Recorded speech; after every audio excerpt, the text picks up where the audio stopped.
Chapter 485. Although he did not succeed, Su Shenxing still breathed a sigh of relief. After all, when the girl came to discuss with him, he felt that there should not be so many supernatural situations in the world, so he was relieved to let the girl receive the celebrity alone. If something really happened to Songyu because of this, Su Shenxing was afraid that he would really have to spend 10 years practicing cutting the timeline. As for the matter of the thing escaping, our protagonist did not care too much about it. Although Su Shenxing could completely follow the karma line on the corpse and cut off all the things that had a certain karma with it, after a moment of consideration, he gave up the idea.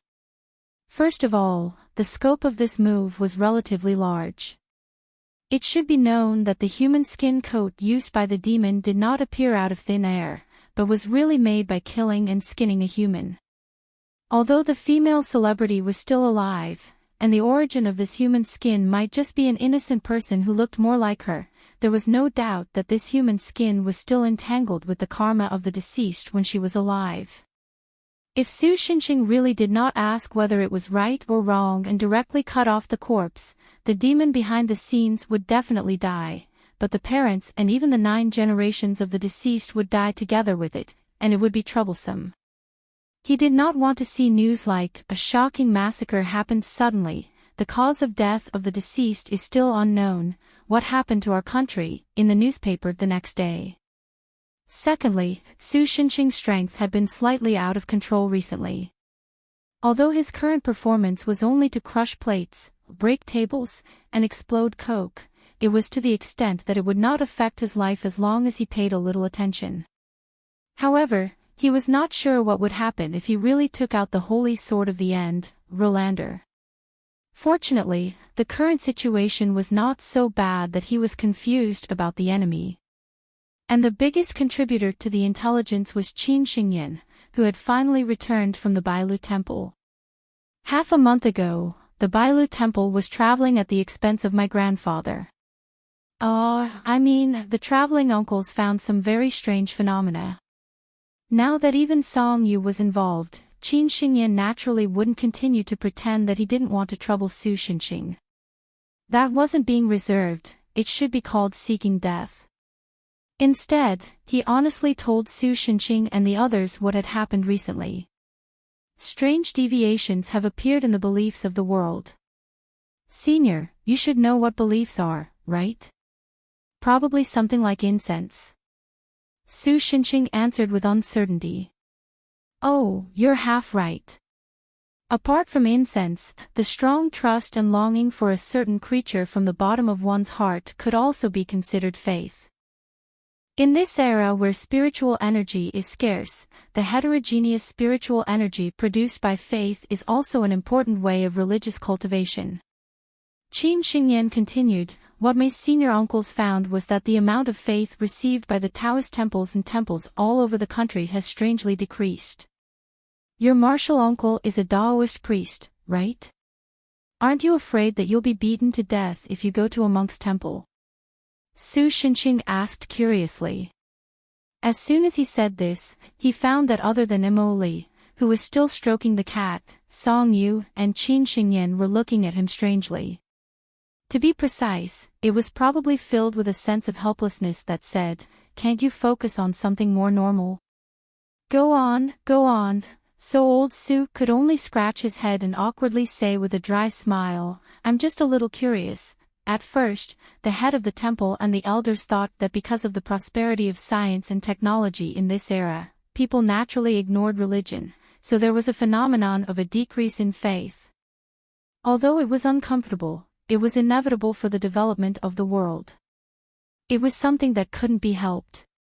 Qin Xingyan adjusted his state of mind and then said in a storytelling tone, however, as more and more reports were sent back to the Bailu Temple, gradually, the elders found that something was wrong.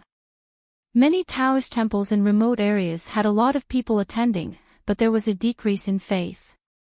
There are even remote areas, and there are a lot of them. How many senior uncles do you have outside? Your temple is too rich, no, too free, right? Su Shenxing couldn't help but complain. Senior, if you have any opinions, please tell my teachers. If there's nothing else, can you listen to me before you interrupt? Xingyan smiled like a flower, but for some reason, Su Shenxing shivered. Okay, I'll stop talking. Yes, I'm serious. Please continue. Old Su zipped up his mouth, indicating that he would stop talking nonsense in the future. However, he couldn't help but feel that Qin Xingyan, who was usually as gentle as water, had become so anxious. It seemed that this girl had accumulated a lot of pressure while investigating this matter. After investigation, we found that the faith in those religious places didn't really decrease, but there was a deviation. Qin Xingyan continued, and probably because she was talking about a more important part, her expression became more serious. Those deviated faith all gathered on human celebrities. This is incredible because humans can't directly absorb and use faith. Even in some Western religions, clergymen have to use some special methods, such as applying ointment like holy water to convert faith into foreign spiritual energy to absorb.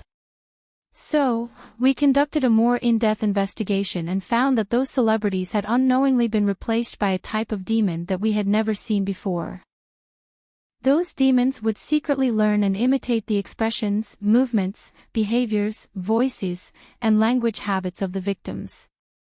When all this was done, they would tear off the victims' faces, starting from the brains, and eat the victims until only a layer of skin was left. After that, they would live in symbiosis with the skin and live as victims. When the time was right, they would kill other victims for parasitic reproduction. Because they used the victim's skin and flesh as camouflage, those demons didn't have the slightest bit of demonic aura. Without using magic treasures like the demon-revealing mirror, we couldn't even tell whether they were humans or demons. Without a doubt, the purpose of these demons was to collect the faith of human beings, and then in this era of spiritual energy shortage, they could reach the threshold of God again. When Qin Xingyan said this, Su Shenxing suddenly realized something that had been strange to him before. No wonder these demons attacked the earth lowly. Since their goal was to become a god of worship, they naturally couldn't miss the opportunity to study the earth lowly. Who knew how many earth gods left in the celestial empire who had survived the spiritual energy shortage? Maybe the earth lowly was the only one left. Chapter 486. By the way, when the Bailu temple knew about this, why didn't you stop it? After listening to Qin Xingyan's story, Su Shenxing asked strangely. At the same time, his impression of the Bailu temple dropped by 2 levels. We tried to stop it. But those demons were more troublesome than we thought. Qin Xingyan sighed, and his face became a little gloomy. In fact, when the Bailu temple first discovered that these demons were causing trouble, they killed a wave of these demons with the idea of getting rid of evil for the people, and at the same time, pulling all the believers back to their temple. However, although the lower-level demons and the immature young demons were very weak, the fully developed upper-level demons were all quite powerful. Coupled with the blessing of faith, after they withstood a wave of attacks, they actually turned around and attacked the Bailu temple. In fact, it was not difficult to understand why this happened. Although Xingyan a Dream looked very weak and couldn't even defeat the earth lowly, in fact, she used to be an outstanding disciple of the Bailu temple. Because of this, the old temple master even sent her to the moon for tutoring for a period of time. Later, because she took a pill refined from Cheong Chi's tooth and cultivated in seclusion, Qin Xingyan went one step further. Now, she was one of the strongest cultivators of the younger generation of the Celestial Empire. But even so, her sword, which was almost full strength, was still unable to break through the defense of the demon disguised as Su Wei. If even she was like this, the scene of the Bailu temple's defeat was almost predictable. In any case, the current abbot of the White Deer Monastery was extremely vexed when he failed to take advantage of the situation. Fortunately, the deviation of faith was not only a matter of the Bailu temple. After learning the whole story, the other cultivators in the temple and the bald donkeys in the temple, Senior, Please don't look at me with such a terrifying gaze, I'm not talking about you. Qin Xingyan's eyebrows twitched because of Su Shenqing's gaze. No, I don't care at all. Su Shenqing said firmly, it's just that the word bald donkey is too rude to those profound Buddhist masters. Ahem, you should use a gentler word, for example, bald. Qin Xingyan said tentatively. This absolutely won't do. Su Shenqing said resolutely. Aren't you very concerned about it? At this moment, everyone's thoughts were the same. Except for Emily, who was still stroking the cat. By the way, Su Shenqing felt that the cat's eyes, it looked like it had nothing to live for, In short, my master found a lot of fellow cultivators and planned to fight for justice until the end. But at this time, the abbot of the Jialan temple thought that once the demons appeared, there would be chaos in the world. At this time, we should hold back our troops and figure out the demons' conspiracy first, then launch a thunderous attack. In the end, Qin Xingyan seemed to agree to Su Shenqing's request. She didn't mention the masters and their shiny heads again. She just continued, if we want to figure out the other party's plan, we have to send more disciples to investigate. Although you may not know this, in reality, more than 2 digits of righteous disciples have already died. As for the remaining ones, we are not 100% sure that they are the real people and not demons in disguise. Hearing this, even Su Shenqing fell silent, his expression became a little more serious. He, who had traveled through countless worlds, naturally knew that no matter how powerful the enemy was, it was not scary. What was really scary was the kind of thing that could pretend to be the closest person to you and live by your side. But after such a big sacrifice, we did not get nothing. Qin Xingyan nodded with a serious expression. We learned part of their plan, such as, but before she finished, a strange sound came from outside the window. It was a sharp noise that was more irritating than scratching a blackboard with nails or 2 pieces of foam rubbing against each other. It was a sharp noise that made one's brain swell. If one listened carefully, they could probably hear some rhythm from it. It should be a song. But this was a divine song that was even more unacceptable than nervousness. Qin Xingyan and Song Yu both covered their ears subconsciously, their faces showing discomfort. Even Emily froze when he heard the sound, then he rolled out of bed and rolled all the way to Su Shenqing's side. Mr. Landlord, my ears hurt. Is that so?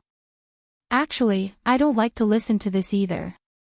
Su Shenqing looked out of the window. Even if it's a public square dance, playing this kind of song is too disturbing, right? But then he found that the sound did not come from the square downstairs, but from a huge airship in the distance. Su Shenqing had lived in Jiangjin for nearly 20 years, and this was the first time he saw a real airship in his life. At this moment, the airship was using several omnidirectional megaphones to spread the polluting sound. Those megaphones must have been enchanted with some kind of spell, otherwise, it would not have such a wide range. Mo Fong, watch me shoot it down. Now that he had found the culprit, old Su naturally would not let it continue to show off in the sky. He held the disposable chopsticks and made a throwing motion towards the airship. Wait a minute, sir. But before he could throw the chopsticks with the power of the railgun and shoot down the airship, Qin Xingyan rushed over and hugged him. What's wrong? Qin Xingyan's little power naturally did not affect Su Shenqing, but old Su did not mind stopping to listen to Qin Xingyan. As I said, the plan of those demons is to use celebrities to brainwash ordinary people and finally achieve the action of ruling and controlling the human race. Senior Song Yu was targeted because her voice used to have some kind of magical power. What does that have to do with me shooting that thing down now? Su Shenqing was unmoved and asked. Because they didn't obtain senior sister Song Yu's voice source, those guys are now using niece, dragon on top and worm on bottom, so Gu is unable to type this word. Qin Xingyan continued to explain. Long Ji was a kind of man-eating monster from the mythological era with 9 heads and 9 tails. Its voice could make people involuntarily become its food, and it had a very powerful brainwashing ability. But unlike Song Yu's gentle voice that was produced with the help of the Shen Pearl, Long Ji's voice was very stimulating, and at least people with a little bit of Dao could easily resist it. The problem is that those people who can't resist it, Qin Xingyan finally explained the reason why he stopped Su Shenxing. Those demons weaved an unknown demonic effect in this hypnotic ability. If we forcibly stop Long Ji's brainwashing, it will cause a huge impact to the Zifu of the subject. If we're lucky, we'll only feel like we're having a nightmare, but if we're unlucky, she didn't continue, but Su Shenxing had already understood what she meant. If he had shot down the airship just now, at least 4 digits of people in Jiangjin would have died under the brainwashing. This was no longer at the level of breaking news, it was simply a disaster. Chapter 487. If there's no other way to break the hypnosis, I might use some special methods. Su Shenxing scratched his head and spoke to Qin Xingyan. He had always been impatient with problems that couldn't be solved by simple physical means. If it really didn't work, he could only take the risk of further unlocking Mo Li's seal and let Mo Li further brainwash all the hypnotized people. As long as he could overpower the other party's hypnosis, even if he shot down the other party's airship, it shouldn't have too much of an impact on those people. Then, he just had to beat all the demons to death, then order the hypnotized people to return to normal through brainwashing. Well, in theory, this was the case. The only problem was that Mo Li's brainwashing couldn't be broken. As long as this girl didn't do anything unnecessary, regardless of whether the brainwashing existed or not, it wouldn't affect the lives of those people. However, in fact, Mo Li's personality was much more emotional than her often expressionless face. If one day she was hungry, maybe the brainwashed people would rush over to bring her food, and even in this incomplete state, if Mo Li was serious, the brainwashing range could affect half of the universe. By then, there might be situations like this. Deputy, you're saying that the group of aliens drove an antimatter engine planet fortress all the way here from the M87 nebula, and before they did anything, the gravitational waves tortured the Earth half to death, but in the end, they came just to deliver food? Although it's hard to believe, it's the truth. But yesterday, they launched more than half of the Pacific Ocean's worth of feces to Asia. According to the decoding of the signals they sent by linguists, that stuff should be like our pudding to them, so you're telling me that more than 1 billion people drowned in feces just because the aliens came to deliver food? Sir. That's why I said it was pudding. Pudding my ass. Drag this guy out and shoot him. Humans will never be slaves. If you don't want to drown in feces, fight the aliens with me to the end. You can't do this. I've shed blood for the Earth, I've contributed to the United Nations. I want to see the Secretary General. I want to see the Secretary General. In short, Su Shenxing, who came back to his senses, took a deep breath and said, if you don't want the Earth to be drowned in feces, you should think of other ways. I'm more curious about what you've been thinking during this period of silence. Qin Xingyan's mouth twitched, how to connect the removal of the hypnosis and being drowned in feces. Okay, maybe old's thinking too much, but it wasn't impossible. INSSS, SSSS, SSSSS, SSSSS, SSSSS. Although Qin Xingyan grumbled a little, she quickly put on a serious face and said, actually, it's not that there isn't a way to break the hypnosis. After our White Deer Temple discovered the other party's motive, we began to research on how to break the curse. We already have some clues. On the airship, the roe owl, which had shrunk to the size of a palm due to the golden cicada shedding, heaved a sigh of relief when it saw that the inscribed broadcast and amplification equipment were working normally. Although it was not fully prepared, due to the sudden appearance of the terrifying human, it had no choice but to start the plan in advance. Previously, it had sensed Cheongchi's aura in this city and thought that it would be able to find the other party and continue the cooperation from the mythological era. However, it did not expect that no matter how hard it searched, it could not find any trace of Cheongchi. If Cheongchi, one of the primordial beasts, was here, they should be able to put up a fight against that powerful human.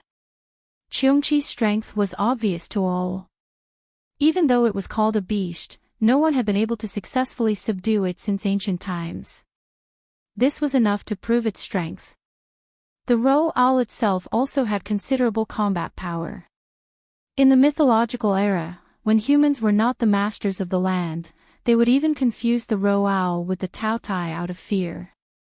However, as a faceless monster, the roe owl was not good at fighting. What it was really good at was the art of transformation and asexual reproduction. Although the roe owls reproduced in that way could not be counted as its offspring and could only be said to be something similar to a clone, it could still provide considerable convenience and help. After the human era entered the modern era, this kind of help became particularly obvious. Although the roe owl's body was now destroyed, it could still use its inferior body, clone, to be reborn.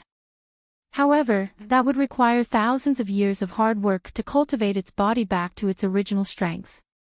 Compared to that, it would be better to directly use the power of faith and incense to reforge its golden body and break through the shackles of the demon race in one fell swoop to become a higher-level god.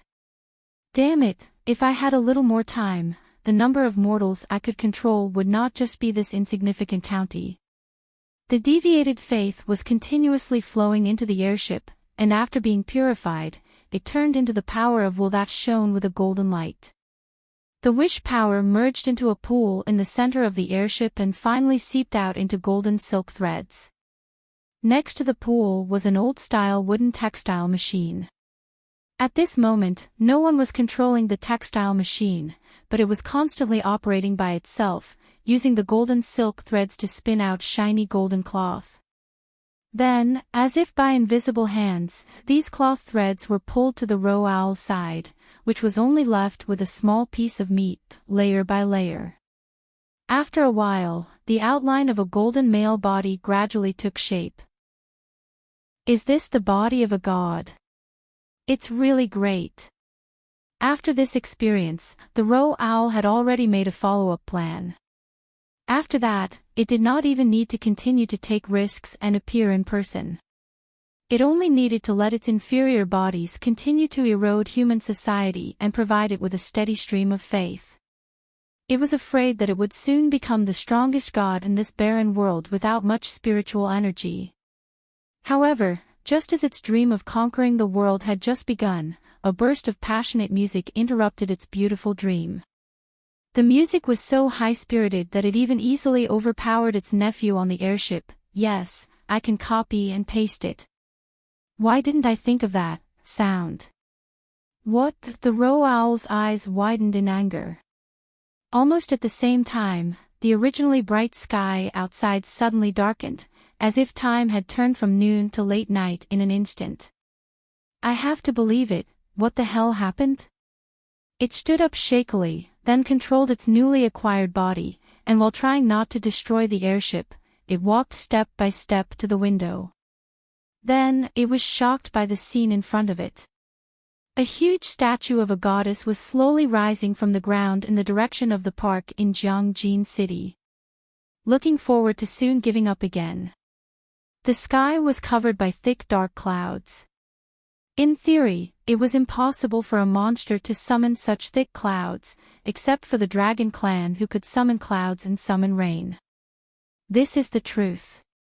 Countless colorful spots of light in the sky, shining on the statue of a goddess in the shape of a shizi holding a heart. Can't accept ambiguous answers. Where the hell is this song coming from? It roared in exasperation. It could clearly feel that its nephew's hypnotic voice had gradually been overwhelmed by the song, and it was afraid that the hypnosis would soon be lifted. I'd rather not know anything. As if to answer its question, the huge statue of a goddess began to raise its hands towards the sky. The colorful spots of light in the sky also formed a circle, like a stage spotlight, and suddenly illuminated the two girls in the statue's hands. I pretended to be ignorant all the way. One was Su Wei, whom it had pretended to be. When I came back to my senses, I had already walked a long way. The other was Song Yu, whom it had just planned to attack. Hard to calm down, I feel this premonition. At this time, the two were standing in the statue's hands, singing and dancing. Until this moment. Why, they're just mortals, they're just ordinary people singing. The roe owl gritted its teeth and looked at the two people, a fierce light flashing in its eyes. This is a new beginning. However, before it could do anything, the entire airship shook violently. The roe owl turned around and saw Su Xinqing leaning against the wall of the airship. Next to him, there was a very funny human-shaped hole in the wall. An unknown territory will unfold here. Is this also your doing? The roe owl looked at Su Xinqing and said in a deep voice, to what extent are you going to obstruct me? To be precise, I'm not the only one who helped this time.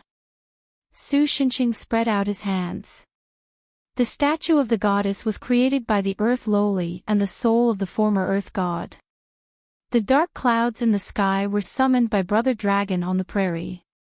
Su Wei was brought by Chintua, and their clothes were provided by Fang Shaoqing.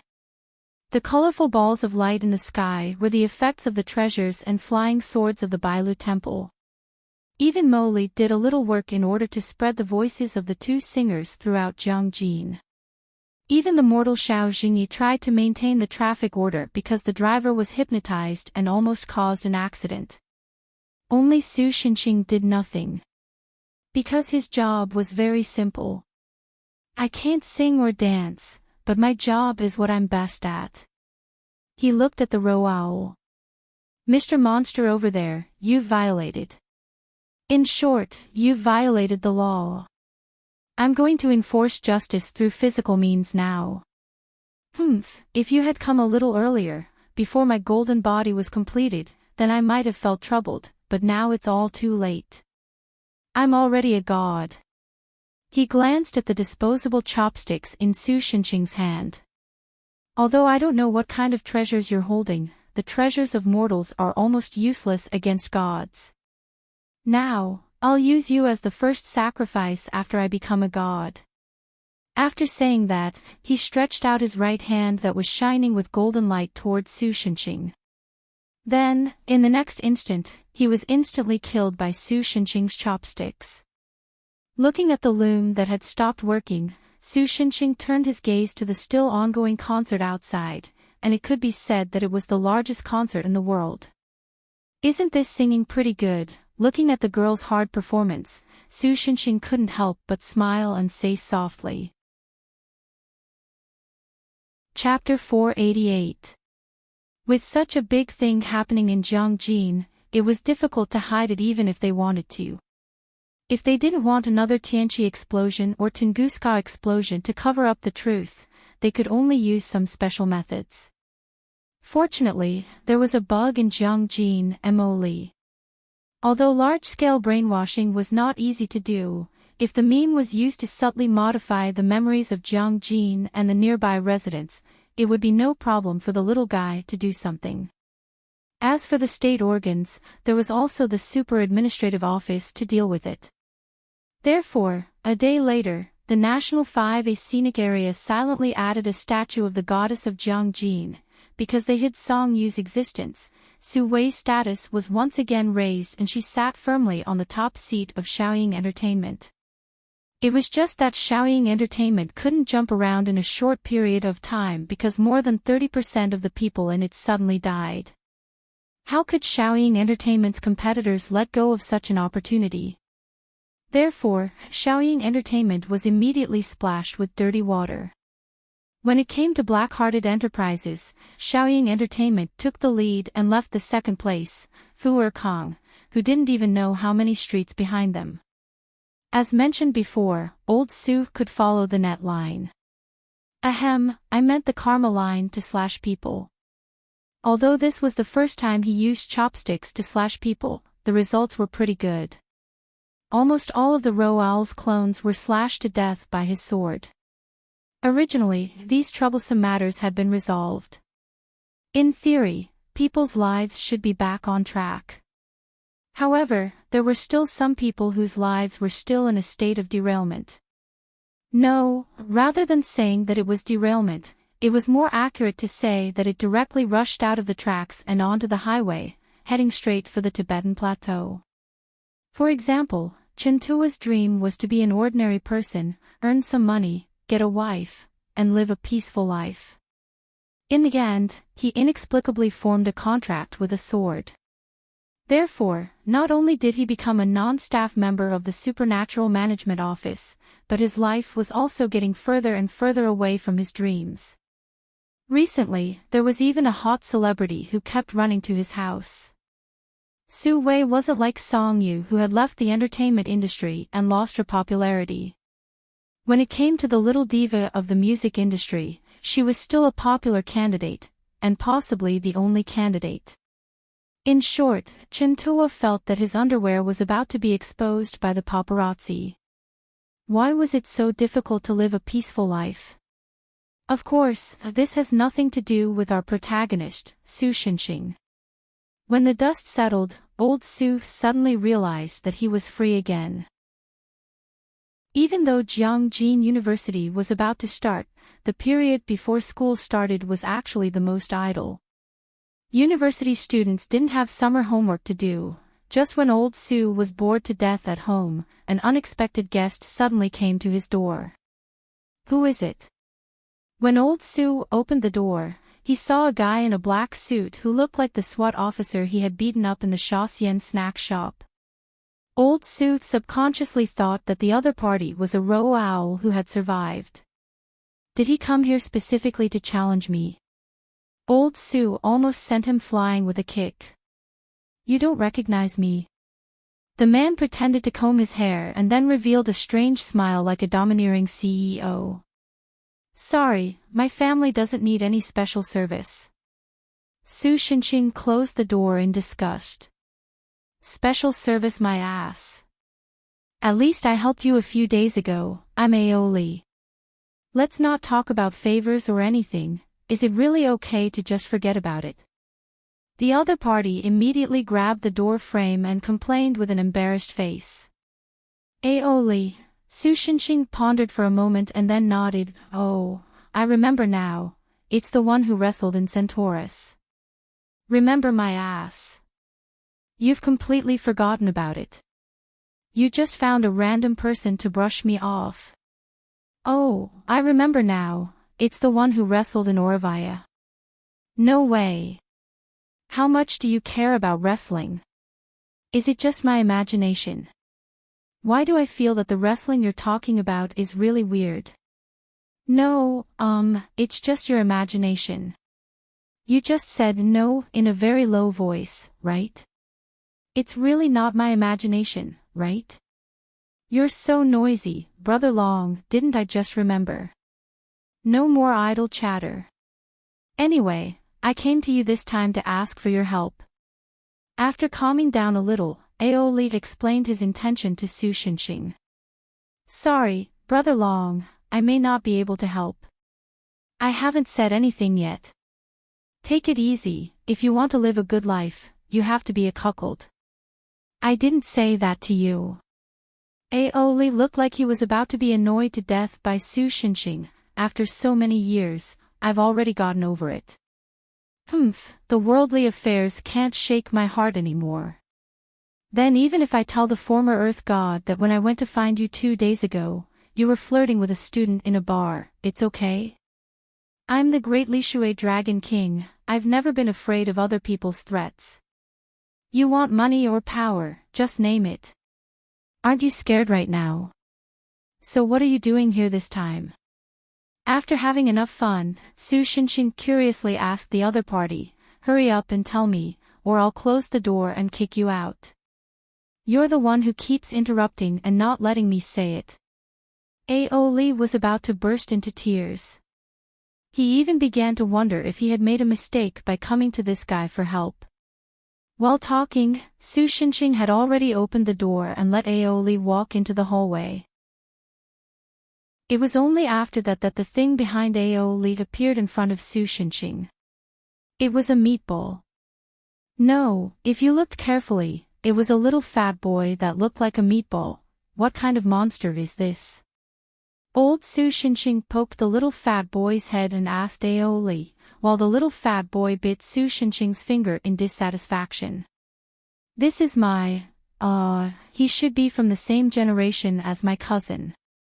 Aoli hesitated for a moment before looking at Su Xinxing, who was holding the little fat boy's head with one hand and lifting him up, and said, also, if you don't let go, he's going to die. Don't worry, he won't die so easily. When I crushed the head of a western lizard, its legs continued to twitch. That's just a simple knee reaction after death. After a while, old Su brought them to the living room. The little fat boy with a red palm print on his forehead jumped onto the sofa mercilessly. As a result, old Su could only hear an ear-piercing creaking sound coming from his weather-beaten sofa, which was accompanied by the sound of many wood fibers snapping. Old Su's face suddenly turned pale, for fear that the little fat boy would collapse his sofa. Actually, I hope you can help my cousin lose weight. At this time, Aoli hesitantly spoke of his purpose in a low voice. If you want to lose weight, go find a fitness trainer. Why are you looking for me? Su Xinxing replied while feeling distressed for his sofa.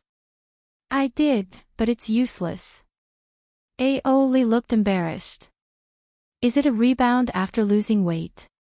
Su Xinxing recalled the precautions for losing weight that he seemed to have read before. Unfortunately, he probably didn't need to lose weight in this life. At the same time, he asked Aoli, no, it's the trainer who can't beat him. Why does it have to be based on the premise that he can't beat him? Are you really looking for a fitness trainer and not a fighting trainer or something like that? Without waiting for old Su to ask, Aoli told him the whole story. This little fat boy was called Aoe, the Dragon King in a big lake in Jiangxi. After the Lishui River changed its course, it would also pass through there, so the two of them knew each other. But later, the lake was intercepted and turned into a scenic spot. The lake was full of released fish and turtles, and almost every day, people threw a lot of fish feed into the lake. Over time, as the Dragon King of the lake, Aoe became fat like the fish in the lake. Some time ago, Aoli happened to have some free time, so he specially went to the lake to visit the other party. As a result, he was frightened by the other party's appearance. How was this like King Dragon? It was simply a fat water snake that had lost its dreams. So, big brother, don't worry about me. At worst, I'll become a Feiyu, a kind of monster in the classic of mountains and seas. The fat boy, on the other hand, seemed to be very open-minded. Guyu, Fatty, you didn't get that name because he was fat, okay? You see, even he said so himself. Why do you still care about him? Su Xinxing shrugged and asked Aoli. Aoli was silent for a long time, then he sighed and replied, there used to be countless people of the Water Clan in the world. Almost every day, there were people of our clan in the rivers and lakes. But today, there are not many people left. No matter what, Aoe is still a member of my clan. Now that the spiritual energy is scarce and the world is difficult, it's better to help if I can. Did any disaster happen in this world? Su Xinxing could not help but ask. According to the earth god Loli, the immortals of the mythological era seemed to have disappeared. Even the earth god had become extremely rare. Thinking about it, some disaster must have happened. I'm not too sure what happened in the immortal world. Aoli thought for a moment, then frowned and replied, but other than the disappearance of the ancient water, my clan members were either killed by the stench of sewage or by the chemical wastewater. Sigh, even I have to do some things that go against my conscience in order to keep the Li River clean. I remember that 2 months ago, I used a camouflage to become a steamed old man of a minority ethnic group and mobilized the people to lie in front of a chemical factory. That solved the problem of the chemical factory discharging sewage upstream of my Lee River. How do I put it? Although Old Sue was not responsible for the extinction of the Dragon Clan, he still had a subtle desire to apologize. It's really hard on you. Chapter 489. Seeing that Ao Li had paid for his food and hard work, Su Xinxing reluctantly agreed to help the little fatty lose weight. However, what he didn't expect was that the harmless-looking little fatty immediately started yelling after Ao Li left. "Mortal over there, I don't know what you've done to deceive my royal brother, but I'm not a busybody. Don't provoke me during this period of time, and I'm too lazy to care about you." He crossed his legs high and said with an old man's face, "When my brother comes, you just have to tell him honestly that I just have a big skeleton and can't do anything about it. I'll go my way, and you'll go your own way, understand? No matter how big your skeleton is, it can't turn into a ball, right?" Su Xinxing ridiculed with a funny face. He even spoke English. He had a bit of self-awareness as a mythical creature unique to the Celestial Empire. Ah, a mere mortal actually dares to talk back. The little fatty rolled up his sleeves and raised 2 fingers. "Do you believe that I'll pierce your eyes with a pair of dragons playing with a pearl?" Su Xinxing felt that this operation was a bit familiar at first, and then he remembered that during the previous riot, he seemed to have used a similar action to pierce the head of a roe owl cloned in the snack bar. So he reached out his right hand, grabbed the other party's raised fingers, and gently bent them. "Ow, ow, ow. It's broken, it's going to break. My fingers are going to break. Let go. So can you be obedient now?" Su Xinxing let go of his right hand and asked with a smile. "What kind of man is a sudden attack?" The fat kid blew on his swollen fingers, refusing to admit his mistake. "Oh, then I'm going to do it again." So Su Xinxing said. "Come on, I'm not afraid of you." The little fatty jumped back and thought that he had kept a safe distance from Su Xinxing, so he sneered. In the next moment, Old Su appeared in front of him, and his right hand pinched his head like a vice, lifting him up from the sofa. "It's going to explode, it's going to explode. My brain is trembling." His hands desperately tried to pull Old Su's hands away, but his weak strength was obviously not going to be of much use. "Do you admit defeat?" Su Xinxing asked calmly. "Humph. Lord Fatty, am already used to this kind of pain. Your methods are no longer effective on me." "Gah. That wasn't even the greatest effort. It's 2nd gear now." "What's the highest?" "About 8 quadrillion Ganges sand, I guess." "That doesn't sound like a number anymore." "Gah. Now you're in 3rd gear. By the way, when you're in 5th gear, your brain juice will gush out like a watermelon in a juicer. You think Lord Fatty, will give in just like that? Let me give you a hint." Su Xinxing didn't get angry because of the other party's stubbornness. He just continued speaking indifferently. "What? Recently, I've had some problems controlling my own strength. If I'm not careful, my hand will slip. I admit defeat." The other party replied decisively. So Su Xinxing also let go of his vice. It wasn't until then that the fat boy fell to the ground. He held his head that was about to be squeezed out of shape and cried out in pain. "Since you've already admitted defeat, then obediently do as I say, do you understand?" "But I refuse." The fat boy immediately retorted. Seeing Su Xinxing's right hand open again, he rolled and crawled behind the sofa. Admitting defeat and being convinced are 2 different things. You were the one making the moves just now. If you have the guts, take one of my moves. He stuck half of his head out from behind the sofa and continued to be stubborn. Su Shinxing thought for a moment and nodded. Okay, then make your move. Hearing old Su's words, the fat boy immediately became energetic.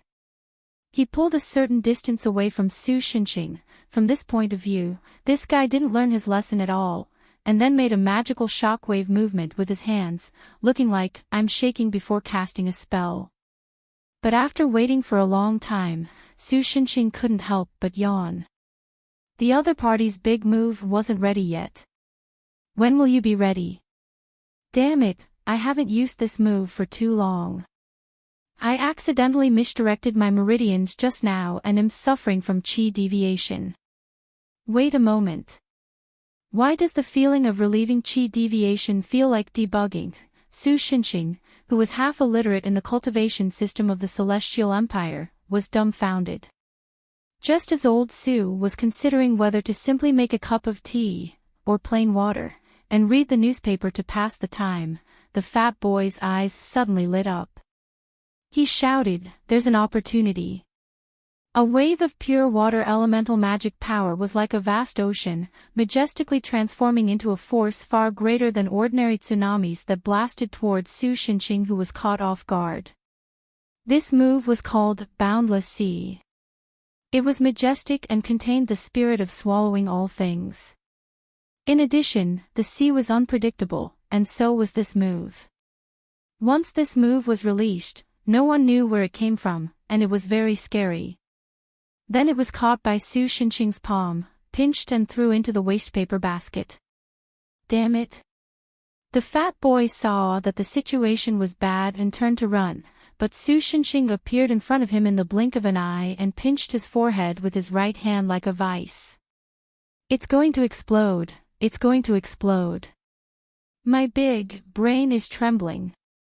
It wasn't that the author was copying and pasting to make up the word count, but this scene was really no different from before, so now you're convinced? ESH*T, mortal. Even if I, AOE, am beaten to death and my body is thrown into the smelly ditch, I will never listen to a mortal. I don't know if you've heard of this saying before. I've heard a lot of threats, you can't scare me. Dragon meat in the sky, donkey meat in the earth. Salivating, I'm convinced. Brother, are you planning to raise a ball python? When Chiketsu returned to Sakura's apartment, he saw a chubby, lizard-like creature running in circles in the living room. There was something like a can tied to its tail, and when it ran, there was a clanking sound. It was quite lively. Snakes don't have legs. Emoli, who went shopping with Chiketsu, corrected him seriously. After a pause, she added, except for the Hydra. Why is Emoli's examples always so subtle and extreme? Chihaya Fukuyama, who had been watching the fat snake for a while, complained softly, and ball pythons refer to curling up into a ball, but this thing is fat like a ball. They don't have the same meaning. As the sky gradually darkened, the girls who went out to work in Sakura's apartment gradually returned home. Is this an ingredient for dinner? Asahi Sakura Kanji, who had just returned home, looked at the fat snake and frowned. I don't know much about using lizards to cook. Why don't we braise it? I know a little about braising. Or we can even fry it into tempura with a coat. When the fat snake heard this, it ran even faster with its 4 chubby little legs. After the dog girl's gaze followed the fat snake a few times, she couldn't help but chase after it. Sakura's apartment was suddenly in chaos. Only when Qin Xingyan came back, he silently looked at the fat snake under the dog girl's feet for a few minutes, then quietly asked Su Shinxing. Senpai. Why do I feel like this thing is a bit like a dragon? Because it's a dragon. Su Shinxing spread out his hands and answered rather casually. Senpai, why do you always like to tell these kinds of lame jokes? How can a dragon be so fat? Qin Xingyan looked at the lizard again and shook his head. Even the roots of the western dragons aren't this fat, right? If the dragons on our side really look like that, my worldview is going to crumble again. By the way, the last time this girl's worldview collapsed was when she saw the earth god of Jiangjin, which was the mushroom-headed loli, acting like a sloppy otaku. After that, it took her nearly a month to convince herself to accept reality, and she successfully hypnotized herself by saying, "I'm a cultivator of immortality, which is different from becoming a god through incense. I definitely won't become like that." Because little Chiketsu was still here, old Sue didn't tell her the truth, so he just shrugged. After that, he spent a lot of effort to make Sakura Kanji understand that this thing was not an ingredient. This prevented Sakura Apartment's dining table from having dishes such as braised dragon meat or Dragon King tempura, which sounded subtle and appetizing. Working and earning money played a considerable role in improving the living conditions of Sakura Apartment. At least, dinner wasn't as shabby as before. Sakura Kanji specially made sumo hot pot. Because of the extra income from Brother Dragon, Su Xinqing also extravagantly replaced the electric fan with an air conditioner during dinner time. This made Yu Jingjing exclaim, "F***ck, I didn't know this shitty apartment had an air conditioner." Well, it hadn't been turned on for nearly 3 years, but the air conditioner was still working. It was really tough. While the landlord and tenants of Sakura Apartment were happily eating sumo hot pot and enjoying the air conditioner, Fatty Dragon looked at the thing in front of him with a bitter expression. It was a dog bowl with shredded cucumbers in it. For some reason, there was a spicy strip in the shredded cucumbers. He didn't know if Su Xinqing thought the color was too plain and put it in as a decoration, or if the innocent girl accidentally dropped it in when she ate the spicy strip. "I'm the Dragon King, when have I ever eaten such a spicy meal?" Fat Dragon almost burst into tears. "If not, I can even accept some dog food." "What the hell is a cucumber?" Dehei, who was charging next to him, silently looked at him for a moment, then took out a Nan energy condensing ring. "Do you want some batteries?" Fatty Dragon was speechless. "I can't live like this anymore," he thought to himself as he bit off a shredded cucumber with a crisp chewing sound. This place was simply hell on earth. As the Dragon King, he had to break out of prison. To be honest, old Sue didn't particularly care about AoE. Instead, he was too lazy to care about this guy most of the time. He just gave him a bunch of weight loss tasks and left him alone. However, for some reason, every time AoE slacked off in Su Xinqing's blind spot, he would always be caught by him. This way, he would naturally receive more punishment exercises. Then AoE would continue to think of ways to slack off in the blind spot, but he would always be caught. This vicious cycle continued. By the time old Sue went upstairs to rest, AoE had accumulated nearly 40,000 push-ups and 1,300 kilometers of running. If AoE refused to admit it and didn't carry out the punishment activities, he would naturally receive Su Xinqing's punishment of almost having his head blown off. After just one day, AoE felt that his brain had become 3 times smaller than before because of Su Xinqing's pinching. The proof was that his head seemed to be smaller than when he first arrived.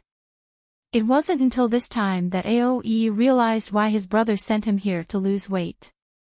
Because even if he was serious and used all his strength, he wouldn't be able to beat the person supervising him.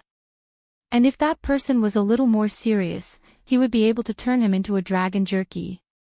Although AoE could also see that the mortal valued something more, such as his sister. From what he observed today, his sister didn't even know that there were supernatural creatures in this world. This was probably the result of the mortal's overprotection. If he suddenly transformed into a human and kidnapped the mortal sister, he might be able to force the mortal to submit. However, AoE wouldn't do that. Firstly, his pride as the Dragon King prevented him from doing such a despicable act. Secondly, Su Xinqing's ability to appear in front of him in an instant made him afraid. What if he angered the other party and that guy really crushed his head? Judging from the current situation, even his brother was most likely not a match for this guy. In just one day, Su Shinxing's terrifying figure had been deeply engraved in Aoi's young, compared to the dragon race, heart. But this didn't mean that Aoi had given in. Can't I run if I can't beat him? After pretending to sleep for half an hour and making sure that no one was coming downstairs, he quietly climbed up the counter, opened the window and crawled out. Everything went smoothly beyond Aoi's expectations. Lord Fatty is free. Once he crawled out of the anti-theft window, he stood upright like a double-crowned lizard and ran out with his 2 short legs. In the end, the round figure completely disappeared into the alley in the night. Only the sound of dogs barking from afar added some noise to this quiet night. Landlord Emily, who was playing games in Su Shinxing's room, suddenly raised his head. Your lizard ran away. I know. Half lying on the bed, Su Shinxing, who was playing tank wars with Emily, accidentally blew up his home. He grimaced and pressed the button to restart the game, then casually said, "That guy can't run away, my spirit ghost is following him." Why did you do that? Landlord, don't you hate trouble? Because it's very interesting. Su Shinxing yawned and replied, I've been a bit bored recently. Landlord, that's because I'm invincible. You get it if you're fast, you don't get it if you're slow. Emily, you paused time just now, right? Landlord, you're mistaken. Don't be so serious when playing a game, I don't want to be called that by the landlord. Chapter 490. Aoi maintained his 4-legged snake, pseudo, form and carefully shuttled through the green belt on the side of the road. The reason why he didn't transform into his human form was because he was afraid that once he did, he would immediately be discovered and captured by Su Shinxing. He didn't know that there were several ghosts about 3 feet above his head, watching and broadcasting his every move. If it weren't for the fact that there was still a little Chiketsu at home, Su Shinxing would have filmed the whole process of this guy's escape and broadcast it on the TV in the living room of Sakura Apartments. The spirit ghosts, who hadn't had anything to do for a long time because of their amazing master, were now excited because they found something to do. They devoted themselves wholeheartedly to the business of stealing. I'm a genius. Although for various reasons, mainly to play games with Molly, old Su hadn't come looking for him yet, Aoi thought that his disguise had worked. Therefore, he continued to hide in the bushes and move forward while feeling pleased with himself. But soon, he encountered his first test, a crossroad. It was already very late, but it was clear that a portion of Jiangjin's residents were no longer living the life of a farmer. Even now, there were still cars coming and going at the crossroads, and it was extraordinarily lively. Aoi hid in the bushes and observed for a long time before he roughly determined the changing pattern of the traffic lights at the crossroad. Therefore, he saw an opportunity and rushed out of the green belt with his 4 short legs. In the end, he was run over by an old man riding a battery-powered tricycle, or all the people in Jiangjin monsters. If he was in his original form, or even in his human form, Aoi would be fine after being hit by the battery-powered tricycle. But the problem was that he was so small now. He was slightly injured when his head and tailbone were directly run over. With great difficulty, he dragged his half-crippled body to hide in the green belt on the opposite side. Aoi felt that the human world was too dangerous and that he should return to his crystal palace as soon as possible. Damn it, I can't use my strength. Because he basically didn't eat dinner and had to use his small arms and legs to cross half of Jiangjin, Aoi's stomach was growling from hunger. In any case, he was already very far away from that mortal. Should he just change back to his original form and flee on a cloud, regardless of whether his aura leaked out? However, as soon as this thought arose in Aoi's mind, he felt a chill run down his spine. Most dragons had strong intuition and could faintly foresee their own future. Of course, even so, there were still many foolish dragons who believed that their fate was in their own hands and not in the hands of the heavens. For example, the unlucky Jinghe Dragon King, This was the second time Aoe had felt such a strong sense of foreboding. The first time was when his parents died. If he wasn't in the four-legged snake, pseudo, mode and was naked except for the scales on his body, he would have had goosebumps and goosebumps. He had a feeling that if he really changed back to his original form, he would be caught the moment he rose into the air. No, I can't hold on any longer. After struggling for a few steps, he finally collapsed, and his entire body fell head-first into the bushes. When Aoe woke up, he found himself locked in a glass box. Actually, it wasn't really locked, as the top of the glass box was open. However, if he didn't fly, there was no way he could escape. He was a dragon, not a lizard. Oh, you're awake. A clear and pleasant voice came from outside. Aoe looked towards the voice and found a human female looking at him with interest. This made him feel a chill run down his spine, and at the same time, he felt insulted. Since when did the dignified dragon race become an ornamental creature for humans? Just as he was about to put on a show of golden scales are not creatures of the pond, they will turn into a dragon upon encountering the wind and clouds, Aoe sharply discovered that although it was very faint, the human female in front of him actually had the aura of that hateful mortal. He immediately shivered, and his entire dragon body withered just like that. It seemed that he could only wait for the human female's attention to shift before taking the opportunity to escape. Miss Su Wei, I think it's better if you don't keep this kind of thing, a human female who looked slightly older than the human female and was wearing a pair of glasses said. Just like how it was difficult for humans to distinguish a lizard's appearance without looking at its patterns, as a dragon who was suspected to be a distant relative of a large lizard, Aoe also had a hard time distinguishing a human's appearance. Of course, that mortal was an exception, because a certain defect in his hair made him particularly easy to recognize. It was just like how a bald dog would always be the most eye-catching one. Fortunately, old Su didn't know about this, otherwise, Brother Dragon would probably only see a pot of braised dragon meat when he came back a few days later. Things like crawling pets don't match your sweet and pure image, and can easily cause damage to the position set by the company for you. Those fans will also be disappointed because of this. The slightly older human female, well, I'm talking about slightly older in terms of age, earnestly advised, this little, lizard should have been set free by someone else, right? You see, it's not good to pick up a pet set free by someone else, right? I like fans who like my songs. If it's a fan who has some ulterior motives for my body, I don't care.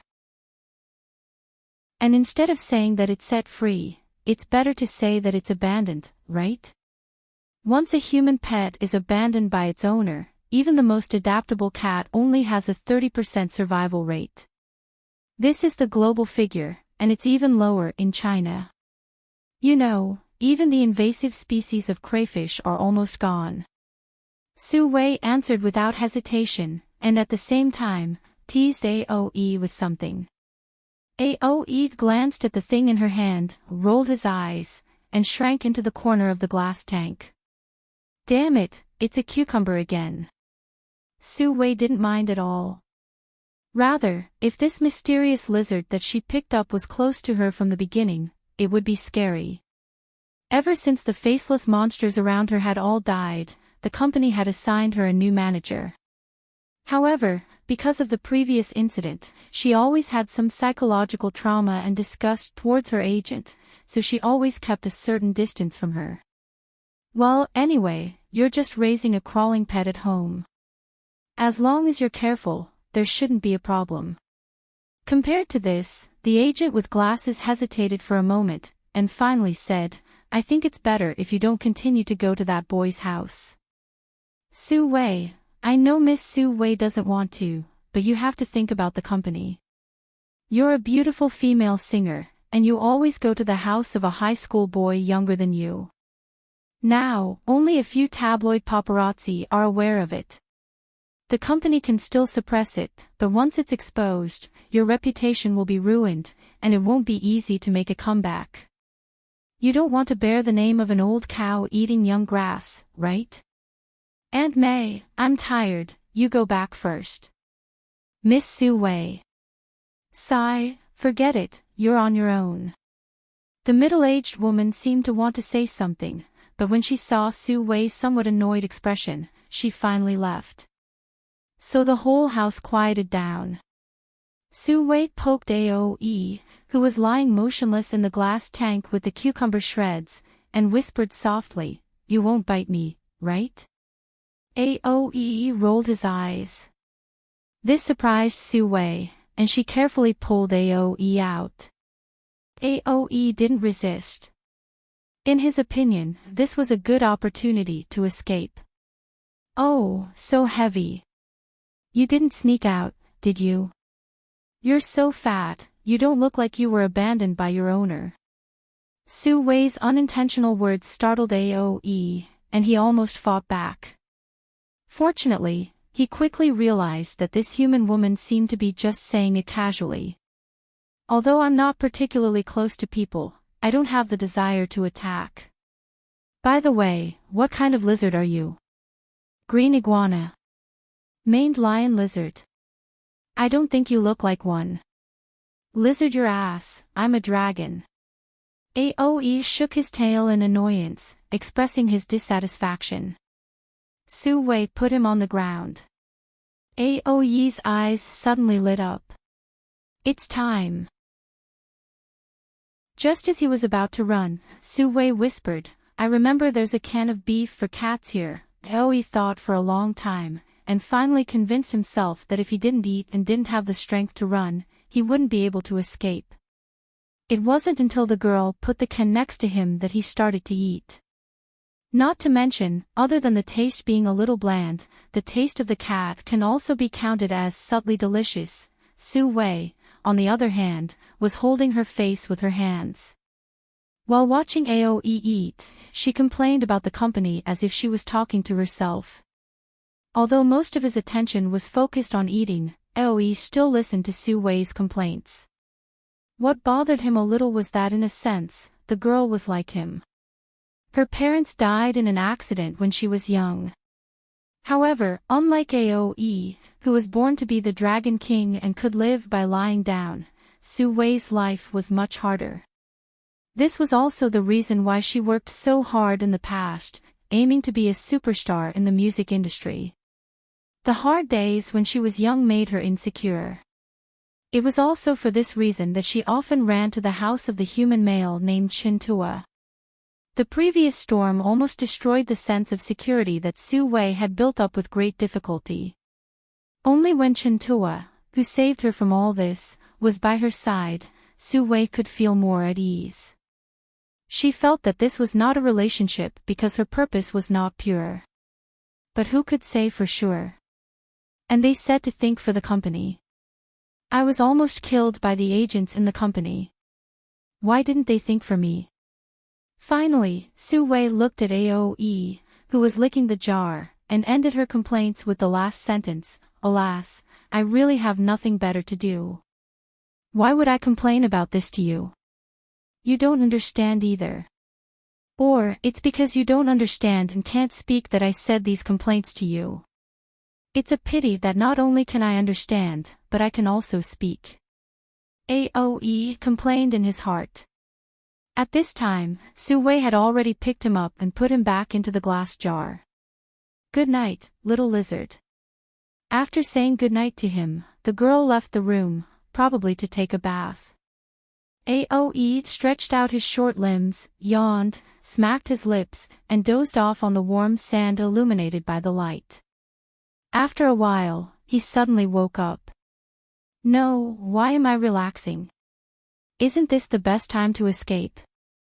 But I'm so full. I don't want to move at all." And fortunately, Aoe yawned again. "Forget it, I'll escape tomorrow. It shouldn't matter if I rest a little today. As the saying goes, the most dangerous place is the safest place.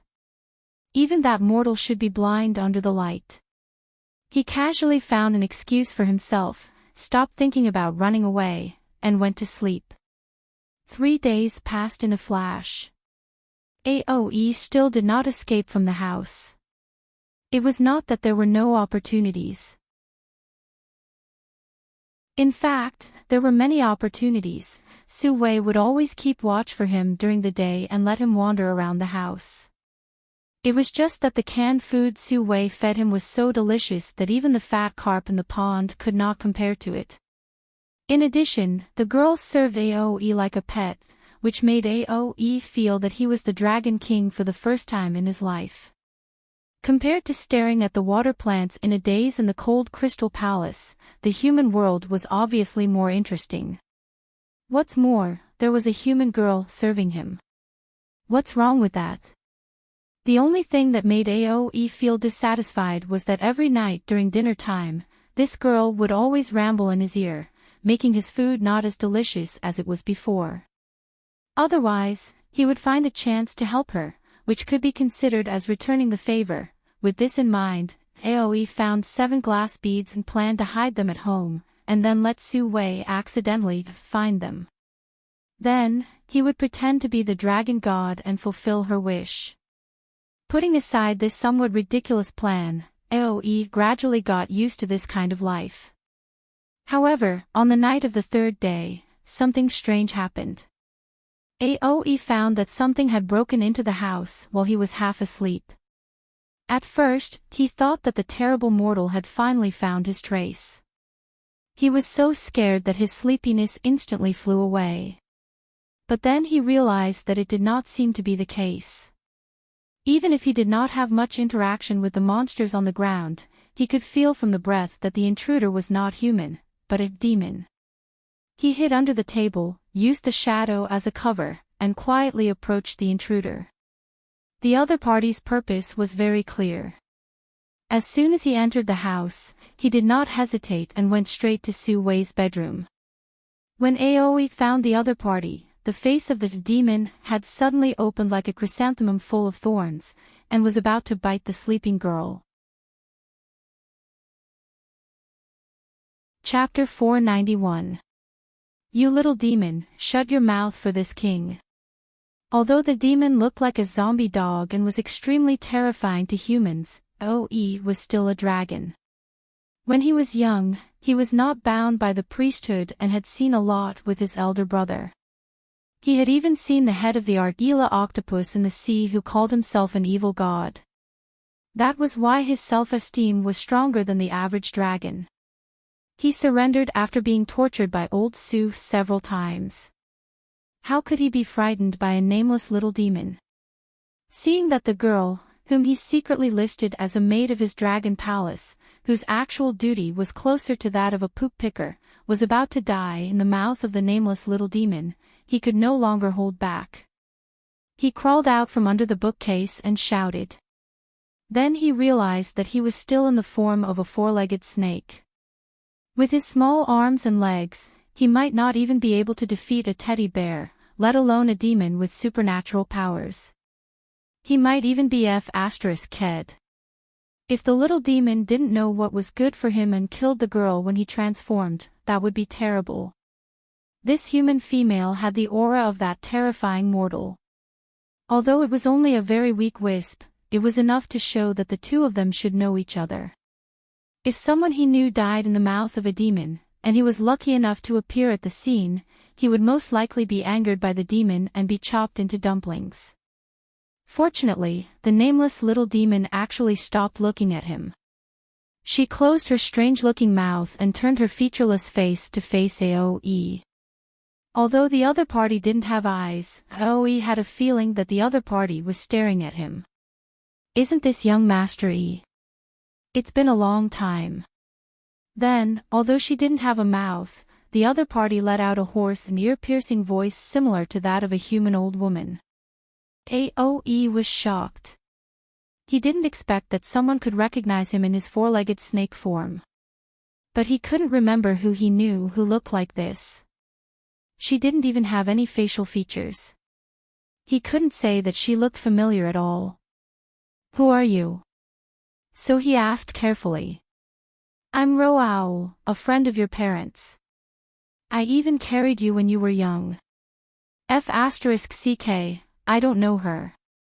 Speaking of which, these words sound so familiar to me. Because Aoi's parents used to be quite reputable in the dragon race, after he established his own clan, there would occasionally be some demons that he did not know who would come to his door and pretend to be intimate with him in an attempt to get familiar with him. In short, during that period of time, he basically saw people holding him in swaddling clothes or urinating for him. This was also the situation that Aoi hated the most in the past. F***ck, he didn't even know if the people who came to his door were his parents' real friends or just acquaintances. It wasn't like he had a urination problem when he was young. Why would he need so many people to urinate? Do you not recognize me? But that doesn't matter. Sensing something from Aoi's attitude, the man continued with a hoarse voice, "You came here this time for Deku's daughter, right? WTF. Lord Fatty's poop picker. Oh no, the maid of the Dragon Palace is the daughter of Emperor Ku. What the F***ck is going on?" Aoi was dumbfounded. Fortunately, because he was in his four-legged snake form, no expression could be seen on his face. Otherwise, he would have been exposed instantly. I believe you also know that there is an absolutely undefeatable monster in this city. Because of some reasons, my original form was destroyed by him. The roe deer said in a deep voice, "The one in front of you now is just a split body." Ah, yes. Aoi immediately realized that the other party should be talking about that extremely vicious mortal, so he nodded his head sadly. It's also because of that fellow that I had to become like this to deceive others. Although in the past 2 days, because he was so happy being served, he forgot about this matter. Originally, I planned to immediately escape from this city and wait for a comeback. But you should also know that not to mention this era where spiritual energy is scarce, even in the primordial era where spiritual energy is abundant, if the original form was destroyed, it would take thousands of years of long-term cultivation as a unit to make up for it. The roe owl didn't seem to notice that the fat dragon wasn't telling the truth. Instead, he continued, "So when I accidentally found out that this woman was Emperor Ku's daughter, I decided to take a risk." Wait a minute. Aoi spoke up to interrupt the other party's confession. If I am not mistaken, Emperor Ku is that person, right? One of the 5 emperors who led the human race to slaughter the primordial land, and started the human race's destiny. To be more precise, the ones who slaughtered the primordial land were the Yellow Emperor, Zhuanshu, and Emperor Ku. Yao Shun was more responsible for governing the land. Emperor Ku was a wood virtuous body. In the era where spiritual energy was abundant, he should have had a long lifespan, but because he completely ended the primordial era when he took over the throne, there was too much killing. Even though he had been cultivating his body and mind, he only lived for 105 years. However, there was another saying that Emperor Ku was originally a split body of the Kuei god, and that he had the bloodline of the Eastern bird race. That was why when Emperor Ku was addicted to music, cranes and phoenixes would dance to him. That's right. The roe deer nodded. Is your brain fried? Emperor Ku was a human more than 4,000 years ago. No matter how long his daughter lived, how could she still look like this? Aoi used his tail to point at Su Wei, who still hadn't woken up, and said with disdain. Emperor Ku was from the Eastern bird race, and he was a wood spirit. Although he couldn't live for too long with a human body, compared to monsters, it didn't mean that this situation couldn't happen. Do you know the story of Ponhu? Roe Owl calmly asked in return. Are you talking about the dog that married Emperor Ku's daughter? Aoi thought for a moment and remembered this story. According to the legend, during Emperor Ku's time, the Rongwu tribe rebelled. Emperor Ku was busy moving the capital to Bo to guard the destiny of the human race, so he couldn't suppress it himself. So he announced to the world that if a hero could defeat the Rongwu tribe's King Fong, he would betroth his daughter to him. However, a dragon dog raised by the princess ran into the enemy camp, bit the King Fong's throat, and brought his head back to Bo to present to Emperor Ku. When Emperor Ku saw it, he thought, "Damn, it's a dog." So he wanted to break the engagement. But in the end, he couldn't persuade the world, so he could only marry his daughter to Ponhu. 3 years later, the princess and Ponhu gave birth to 3 boys and 3 girls. They were naked and Emperor Ku gave them the name of barbarians. After Ponhu died, his children married on their own and finally became the ancestors of the Shi race and the Yao race. Because of the long history, many things still couldn't be verified. For example, in some other versions of the story, Ponhu, who was born in the princess's years, grew 1 inch a day and had the name of a unicorn dog. Also, there were people who turned into human beings in 7 days. Yes, but in fact, this story is just a story that people know. There are some other things hidden under this story. The roe deer owl seemed to be excited, and its hoarse voice became more and more harsh. Aoe couldn't help but wave his tail and whip the ground. Su Xinqing's sword that followed the karma almost killed the roe deer owl. But it turned out that even old Su would occasionally make a mistake. It wasn't that old Su's technique of following the karma line to kill was wrong. It was just that the roe deer owl had left a loophole that even it didn't know about. Although Su Xinqing's karma slash was very convenient, it wasn't invulnerable. Because a person would have infinite karma in their life, there would naturally be many karma lines entangling them. If there were no restrictions, half of the people in Jiangjin would suffer. Not only the roe deer owl's clone, but also his acquaintances. Even the granny who sold him cigarettes on the street not long ago would be killed by the dog. Therefore, the selection of karma lines was also very important. Su Xinqing only killed those with karma tighter than acquaintances. However, there was an exception. One of the roe deer owl's clones had a child with a human by accident. The karma line between this child and the roe deer owl's original form wasn't as tight as the other clones. But because of the roe deer owl's ability, this child could also be used as its backup body. This was the reason why it had escaped a calamity. But it was also because of this that it lost its original divine powers and became as weak as a nameless little monster. However, when it finally revived and planned to stay as far away from Jiangjin as possible to prevent it from bumping into the monster Su Xinqing again, something changed its decision. Admittedly, the roe deer owl's clone was different from a certain second generation's multiple clones, but there were similarities. For example, after the clone died, the main body and the other clones could obtain each other's memories. The roe deer owl had lived for more than 1,000 years and had countless clones. The amount of information it obtained at once almost made its new body's brain explode. However, after carefully combing through its memories, it made a shocking discovery. According to my investigation, I'm afraid that what happened 4,000 years ago isn't as simple as people think. The roe deer owl smiled and then told the dumbfounded Aoe a story. When Ku wanted to break the engagement, the one who opposed his decision wasn't anyone else, but his own daughter. Although his daughter believed in the righteousness of the world and hoped that Ku would keep his promise so that the world wouldn't be disappointed, the situation didn't seem right no matter how one looked at it. As a noble princess, how could she be willing to marry a dog? After that, Emperor Ku even ignored his daughter, who had been married off to a faraway place. Only after 3 whole years did he send people to visit her. Even though some ancient records said that it was because of the natural disasters during those 3 years, so Emperor Ku's people couldn't go to that place. But even in the desolate era, there shouldn't be a place that had natural disasters all day long, right? Not only that, after that, all the records about Ku's daughter were almost zero. It was as if she had disappeared after marrying Ponhu. On the other hand, Ku was still singing and dancing, and there was even a big event like a phoenix coming to court. after that, the records on the human side had nothing to do with this.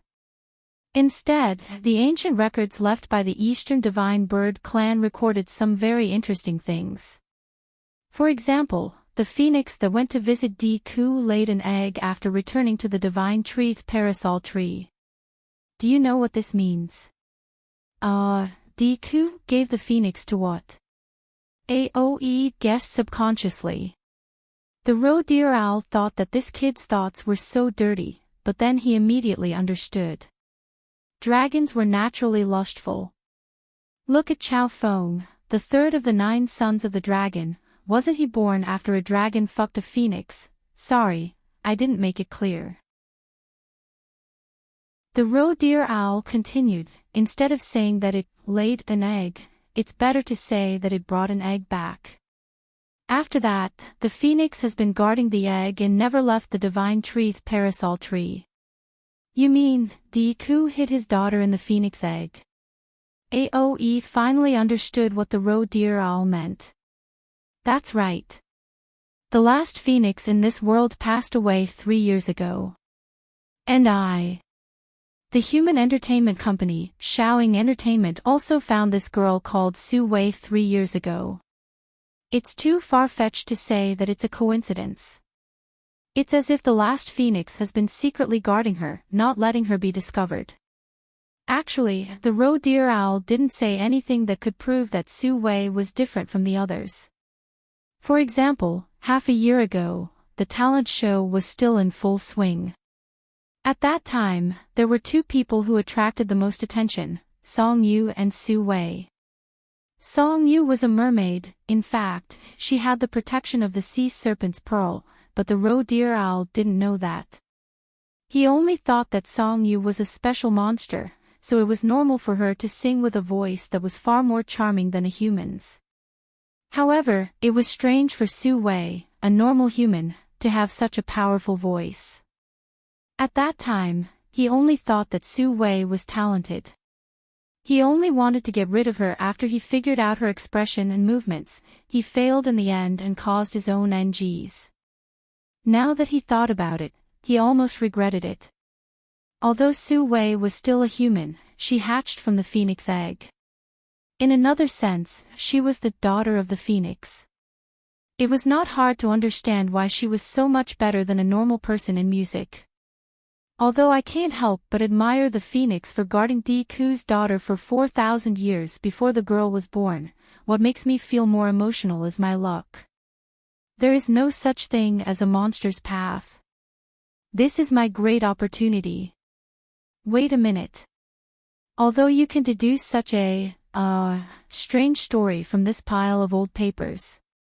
Aoe wanted to say that it was ridiculous, but he didn't want to provoke the roe deer too much.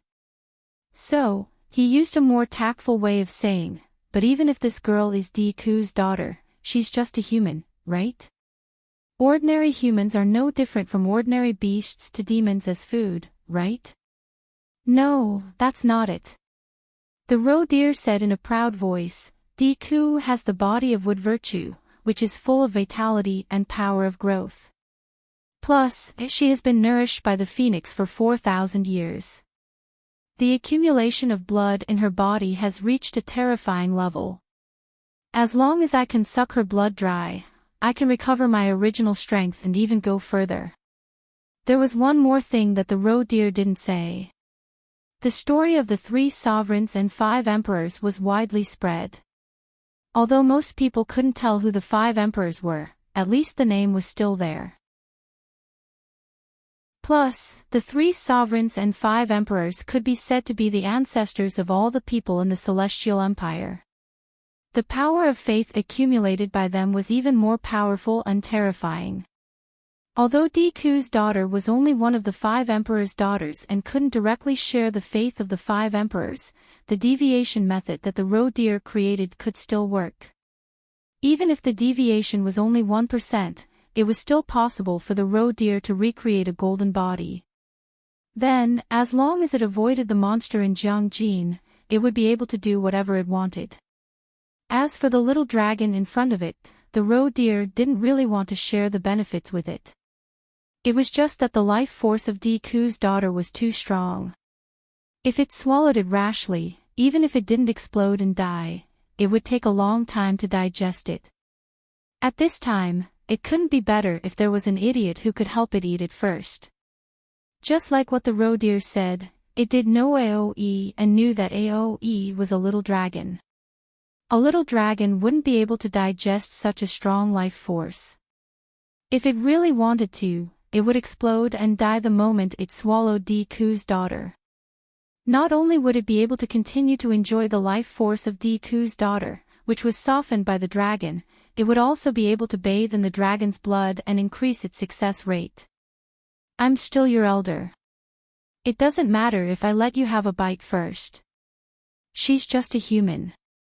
As a dragon, you don't care about her, right?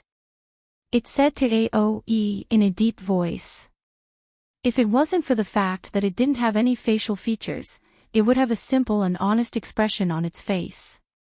But AoE frowned. Don't ask me what a frowning snake looks like.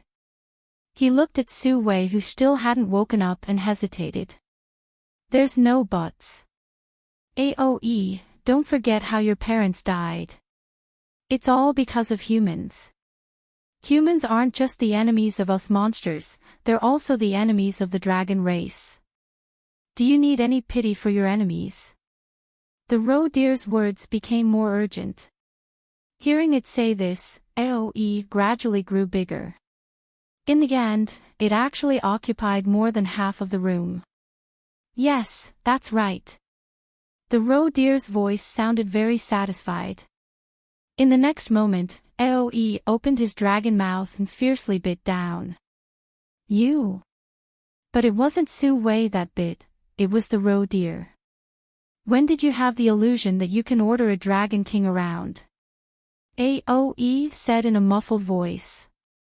But that voice was like thunder, deafening. Yes, AoE's parents did die because of humans. But they had also received the worship of humans. Because of the law of the heavenly court, they had caused a flood that drowned countless human lives. But in essence, AoE's parents loved humans. They believed that humans had a kind side. Everything that happened now was just that they had gone astray. Even at their last moments, they were warning AoE, hoping that he wouldn't hate humans because of this. AoE couldn't understand his parents. Because of this, he shut himself in at home and ate until he became a fatty, but these days of interacting with Su Wei made him understand a little of how his parents used to feel. You don't understand how vicious humans are, that's my business. And as a dragon, compared to fish and shrimps, demons are indeed the main dish. In the next moment, AoE bit it into pieces and swallowed it whole. Chapter 492. Burp. After eating the roe owl, AoE let out a loud burp. Speaking of which, it's already so noisy, but this guy still hasn't woken up. After burping, he lowered his head and looked at Su Wei, who seemed to still be immersed in her dreams. The girl seemed to be having a sweet dream, her face showed a sweet smile. Because she was put under a sleeping spell. A cold voice suddenly came from behind AoE, making AoE shiver and turn around vigilantly. But he only saw Su Xinqing leaning on the edge of the balcony's floor-to-ceiling window with an unfathomable look on his face. But his body was wrapped in colorful wires, and at the end of the wires were what looked like neon lights from billboards. As he moved, those lights also made a tinkling sound.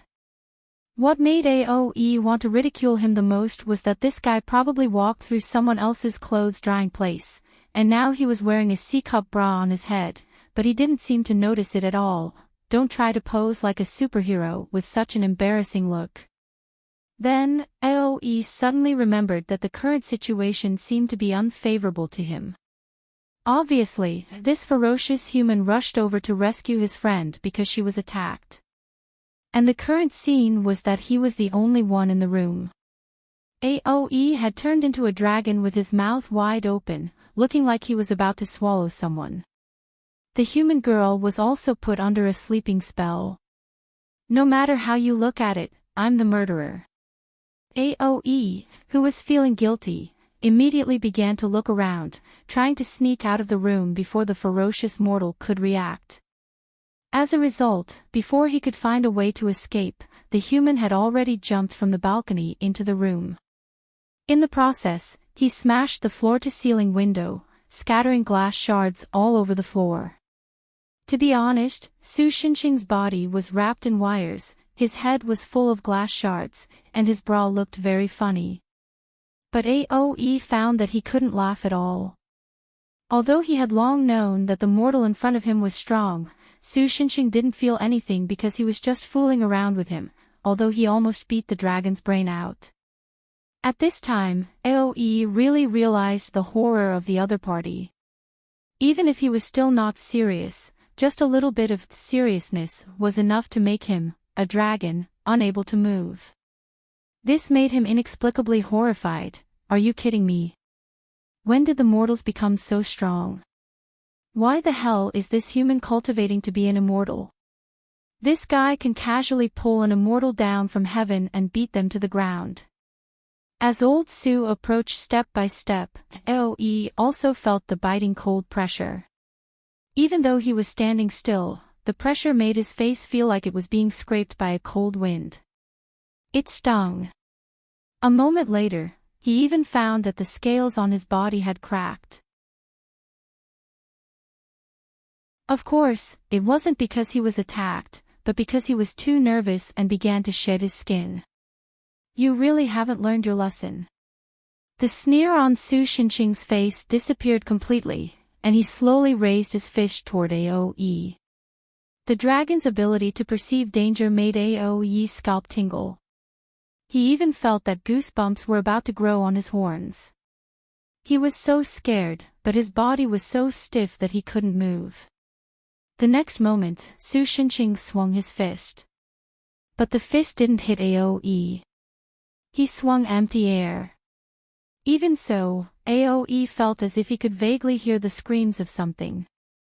It was not a sound that could be explained by physics, but something closer to the fluctuation of the soul.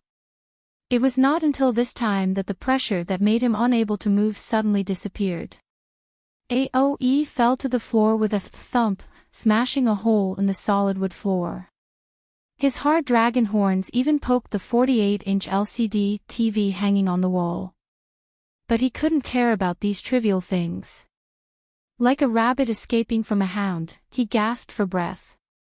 After a while, he regained his ability to move, turned back into his human form, and got up from the floor. What the hell did you do? He stared at Su Xinxing, who had a calm face, and asked. But there was still a tremor in his voice, and it was no longer full of confidence like before. I reprocessed the things you didn't clean up. Su Xinxing replied with a smile, in simpler words, I made the soul of a guy who escaped from me disappear, physics. Although he was very concerned about what the physics in that sentence meant, Aoe's rationality told him that it was better not to delve into this matter. He sprawled on the ground and admitted defeat very quickly. Apart from that, you're also here to bring me back. Humph, you've won. I admit defeat.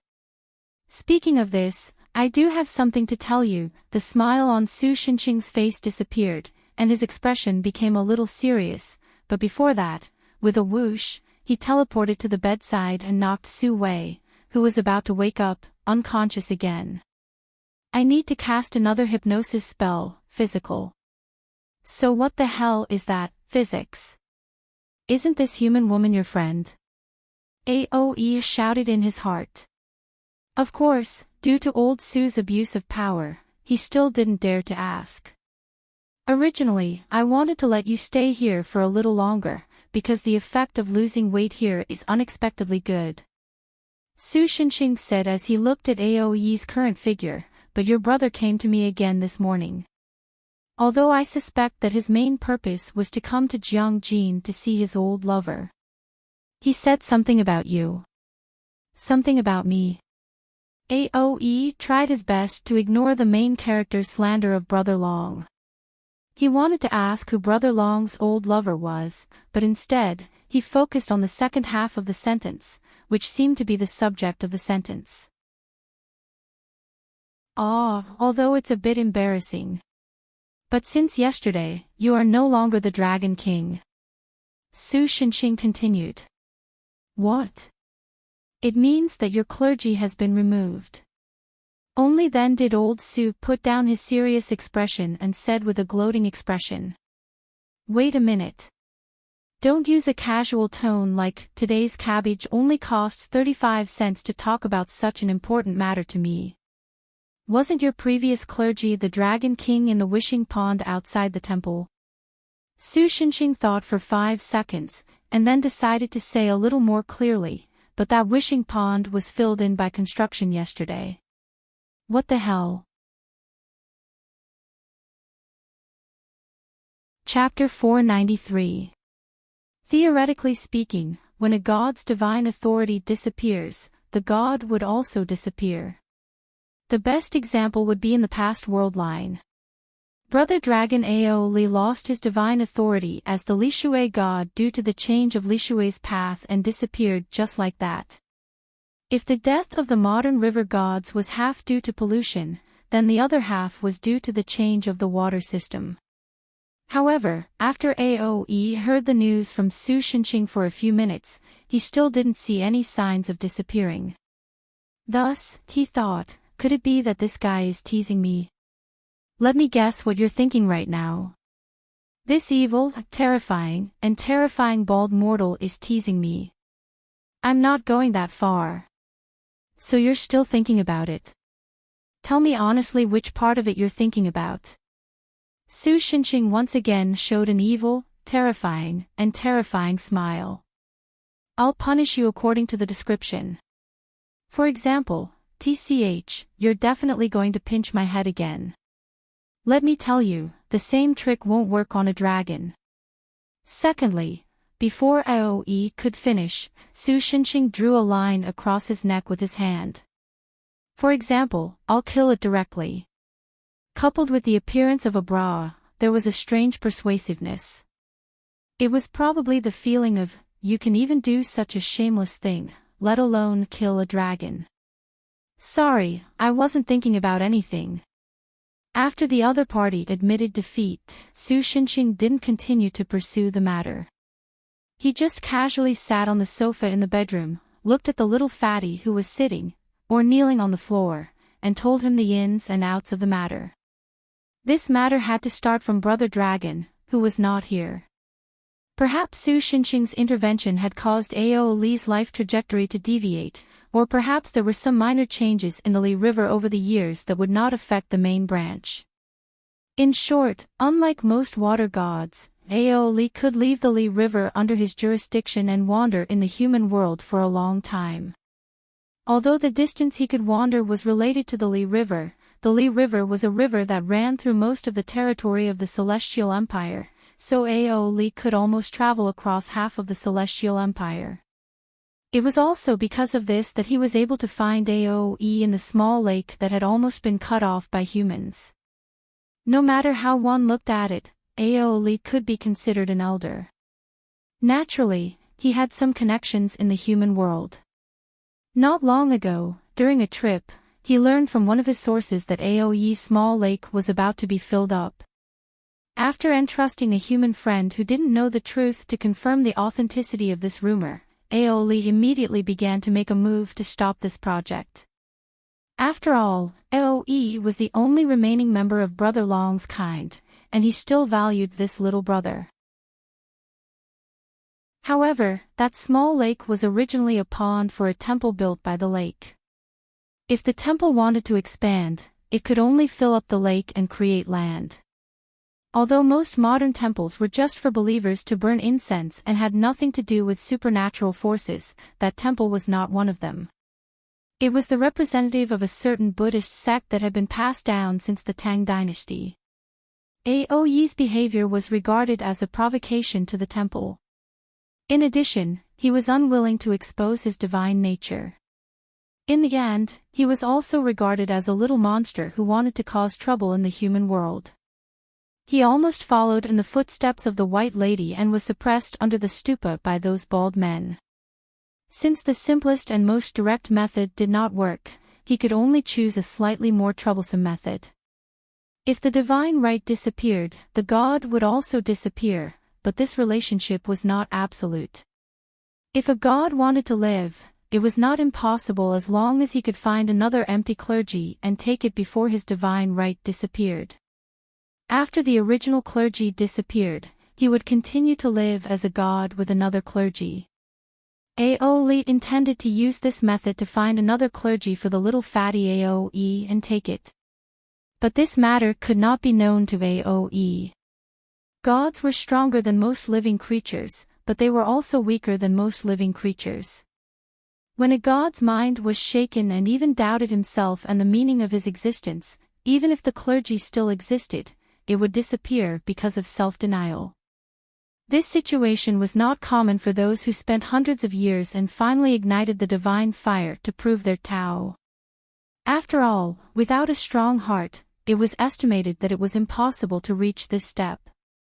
However, for the dragons, who were born to be gods, and even individuals like Aoi, who were directly incarnated as gods from a young age, great power did not give them the same strong heart. In some cases, just words could shake their hearts.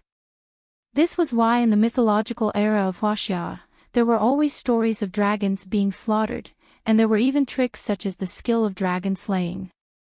Unlike Aoi, who had learned a painful lesson and gained a strong heart, he felt that his little brother Aoi would start to be shaken after hearing the news.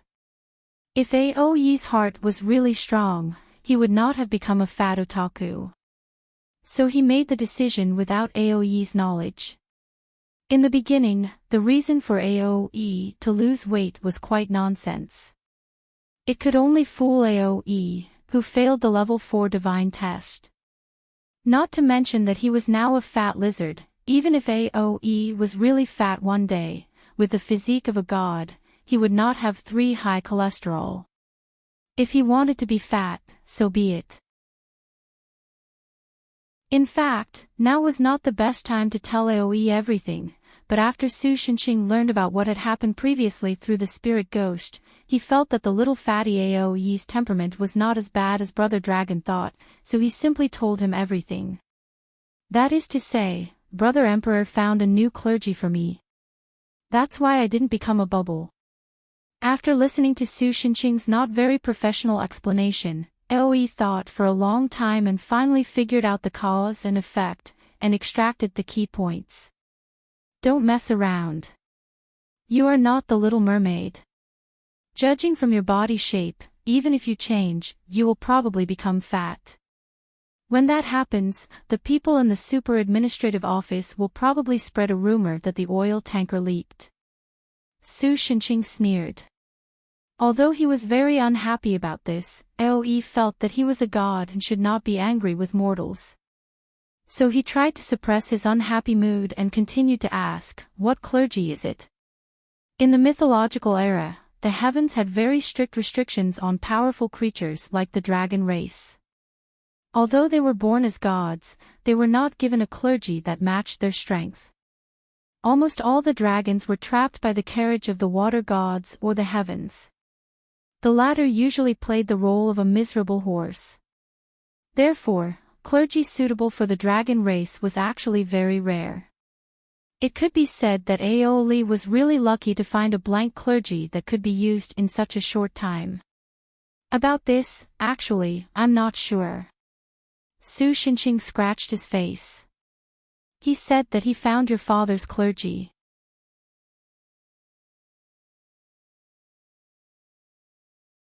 Chapter 494.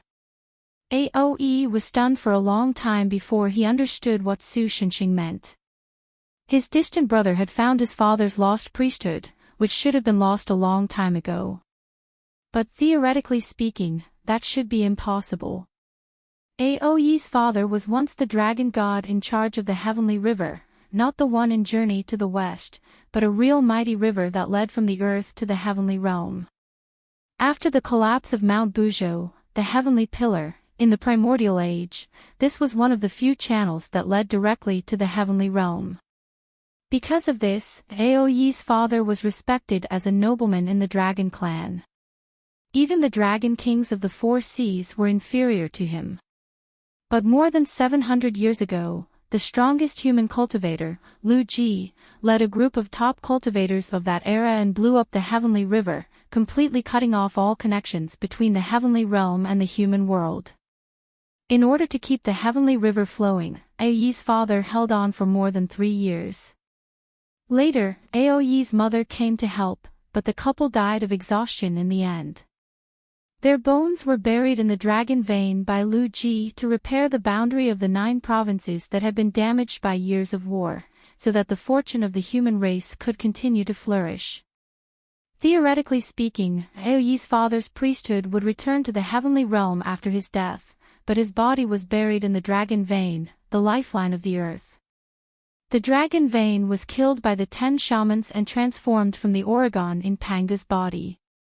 After Panga died, his right eye turned into the sun god, Dong Huang Tai, and the Oregon fought against Dong Huang Tai, who brought light. The 10 shamans, transformed from Panga's 10 fingers, killed the Oregon under Dong Huang Tai's order. Then, Dong Huang Tai gave the sacred mountain transformed from Panga's palm to the 10 shamans. The 10 shamans lived in seclusion on the mountain and were called the 10 shamans of Sacred Mountain.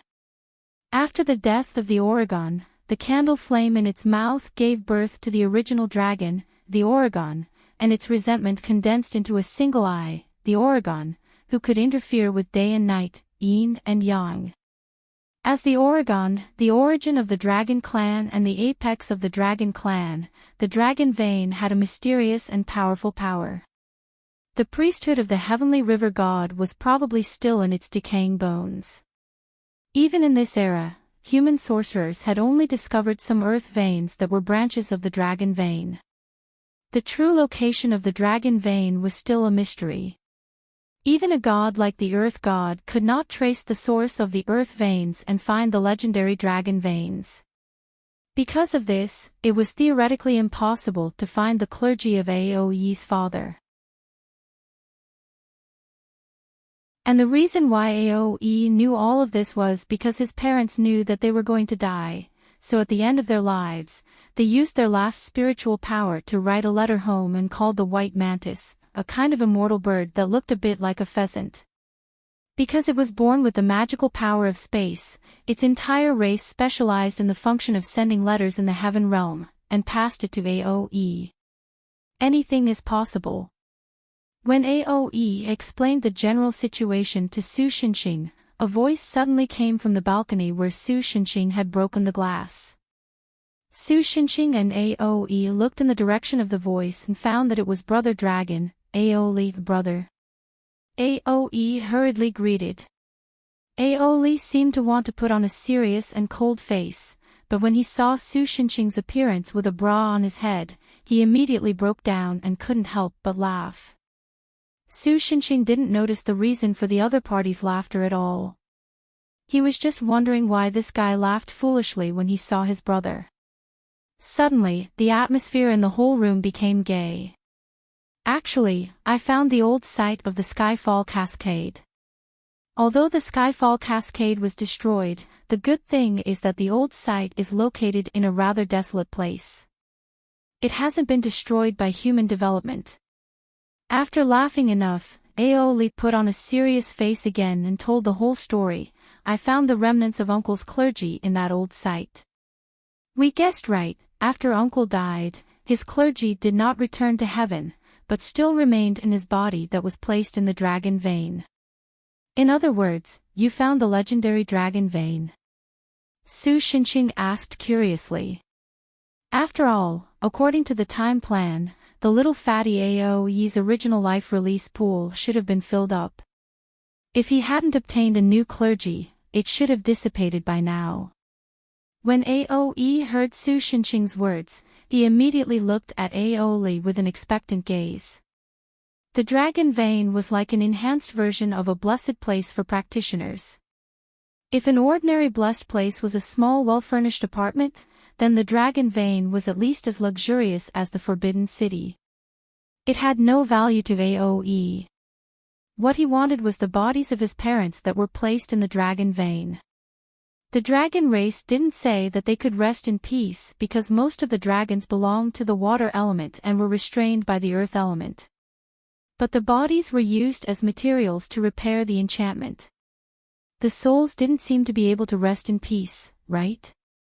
Even the enchantment of the 9 provinces, which had protected Huaxia since ancient times, had long disappeared because of the thin spiritual energy. During the anti-Japanese war, the practitioners of Fusang's Yinyang Shitao could easily invade Huaxia, which was the best proof that the enchantment of the 9 provinces was ineffective. So there was no need to continue to expose the bodies of the little fatty Aoe's parents, right?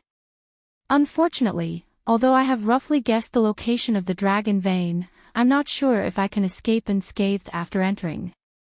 Aolik shook his head and said to the little fatty's disappointed eyes, I just collected the remaining clergy left by your uncle in the ruins of the heavenly stream and integrated them into a pseudo-clergy to temporarily save your life. Pseudo-clergy?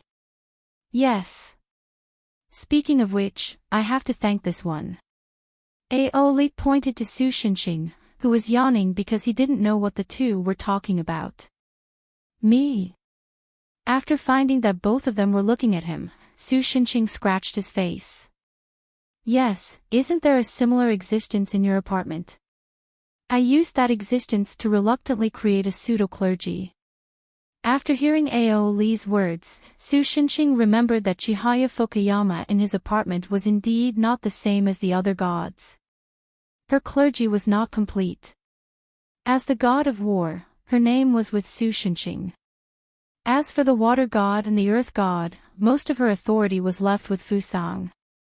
Her own divinity was also a mixture of 2 unrelated positions, so she had not obtained the real divine authority so far. Su Shinxing crossed his arms and thought for a moment, then asked with a serious face, then can I collect patent fees?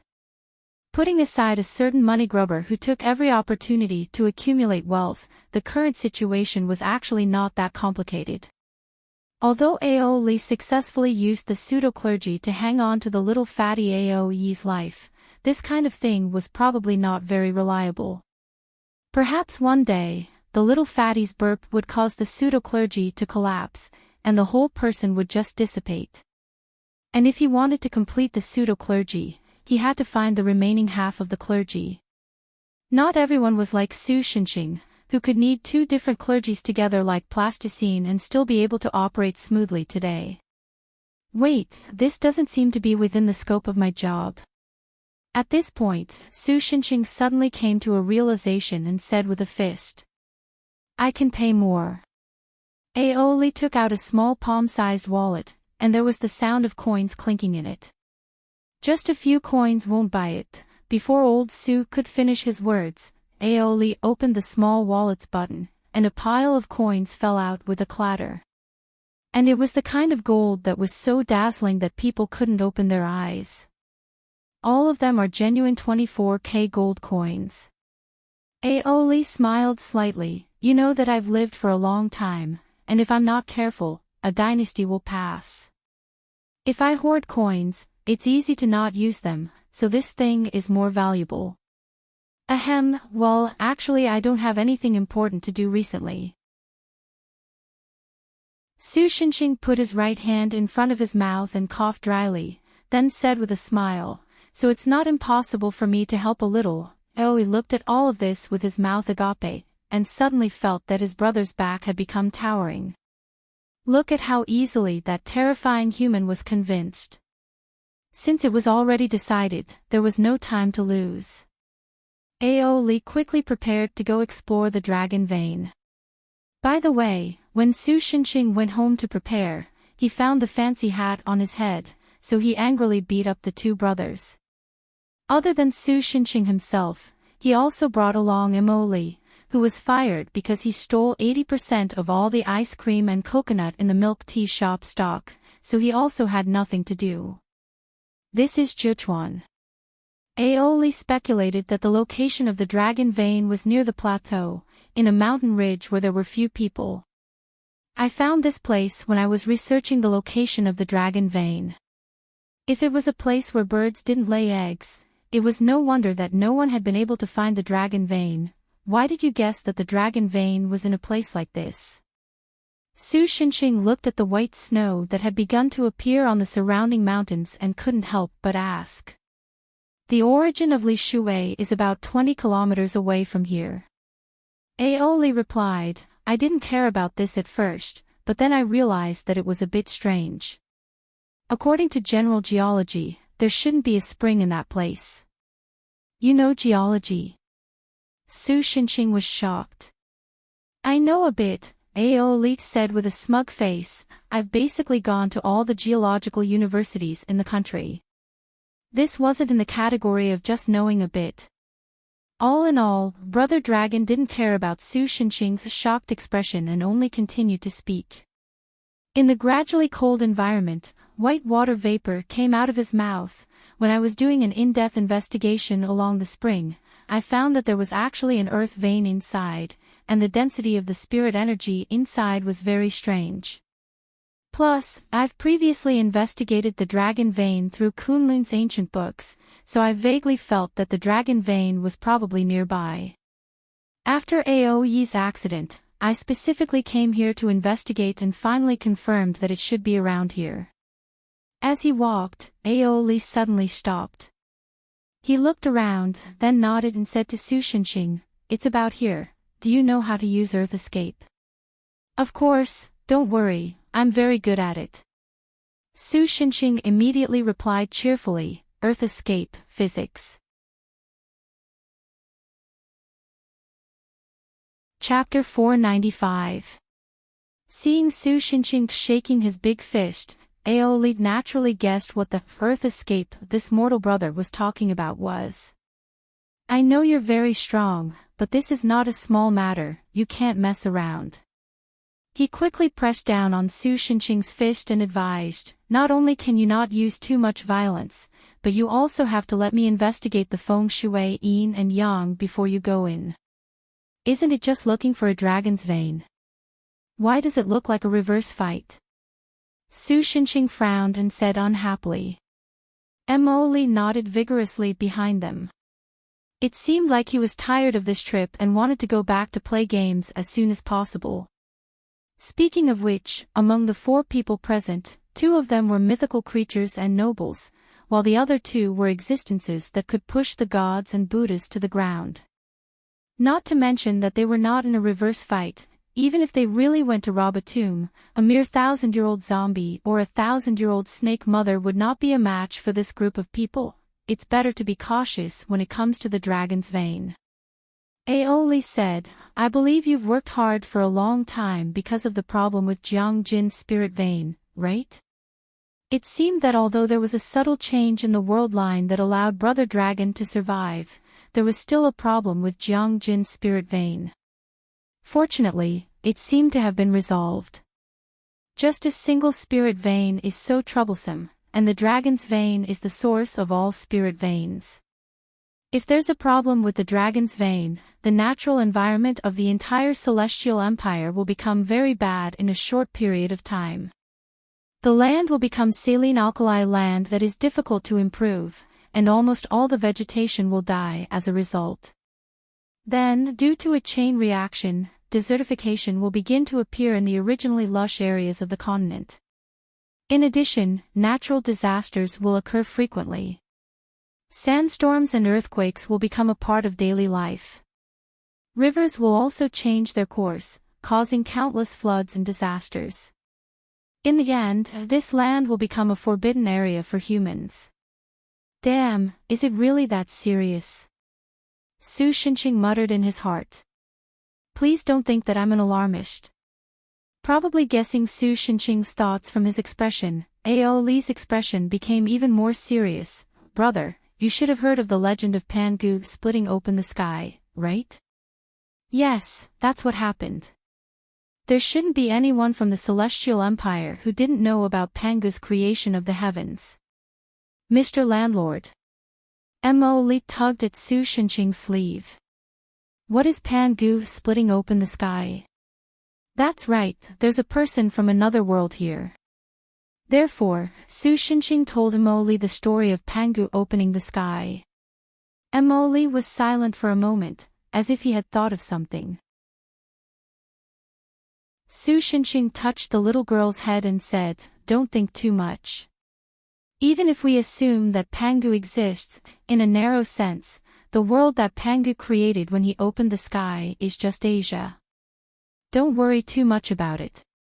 In fact, Pangu might really exist. If I'm not mistaken, he didn't create the Asian continent, but the entire Earth." Ao Li said seriously, "There are similar creation myths all over the world. The Earth is always transformed by the gods or carried on the back of some mythical animal gods. This almost indicates that the Earth, or the Earth itself, is probably a super life form that humans can't understand." No. Even if it was a planet-level super life form or a planet's consciousness, it wouldn't have any effect here. Su Shenqing wanted to tell Ao Li that in his and Mo Li's eyes, there was no difference between a continent and a planet. After all, the great demonic realm was a giant existence that was built with countless planets in the world as its foundation. In comparison, even the Mid-Surta that built all the planets was considered weak. However, considering Brother Dragon's ability to accept this, Su Shenqing swallowed his words in the end. The dragon vein is the incarnation of the Oregon's body. Even if it's dead, it still has the ability to move on its own. If we make too much noise, it might alarm the dragon vein and cause it to move to another place. Ao Li continued, "So, compared to barging in and triggering the dragon vein, it's better not to sneak in and shoot.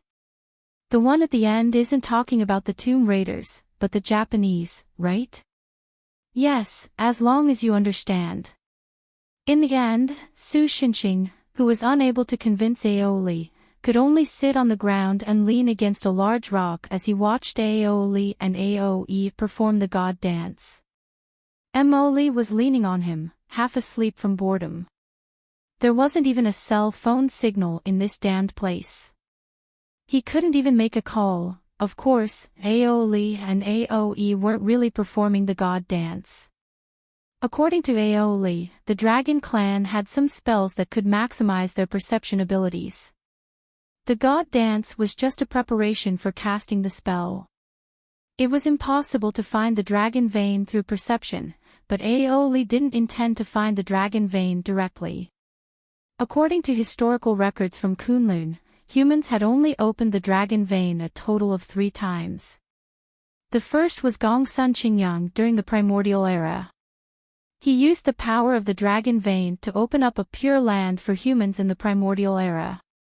He also taught humans a lot of knowledge that only the dragon race knew, enlightening humans' wisdom. In the end, he rode the wind and disappeared without a trace. After he left, the dragon vein also disappeared. The second time was when the first emperor, Yingzheng, accidentally found the dragon vein and unified the world. However, Baiqi killed 400,000 people in the Battle of Chongping, causing the dragon vein to be disturbed by the aura of death and disappear without a trace. It was because he had witnessed the incredible power of the dragon vein that the first emperor believed in the existence of the elixir of immortality. He even sent Su Fu to the east to search for the elixir.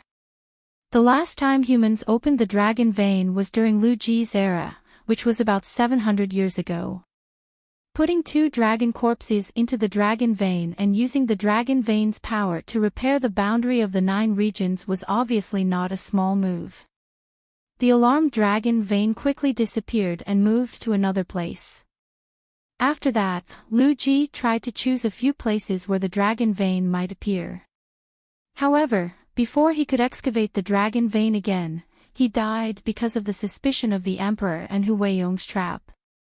Ao Li, as a member of the Dragon Clan, had the advantage of being able to consult many big shots who had lived since ancient times. He found the 3 dragon veins in Gongsun Qingyang's era, Emperor Yingzheng's era, and Lu Ji's era. He summarized the rules and made a rough guess that the dragon vein was located here. What he was doing now was to maximize the perception ability of the dragon clan to search for the legendary mark left by Lu Ji. Once he found it, he could basically confirm that this was indeed where the dragon vein was. However, for some unknown reason, before the two dragons finished their god dance, the mountain wall beside them collapsed and finally formed a violent landslide. Countless rolling stones rushed towards the people halfway up the mountain like a tidal wave.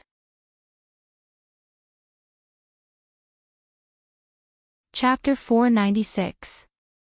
For most people, the landslide would not cause any harm to this group of superhumans. However, if they were buried, it would be very troublesome to climb out, and their clothes would most likely be dirty. Therefore, Su Xinqing simply picked up Emily by the waist, and then jumped lightly to the stratosphere to avoid the falling rocks.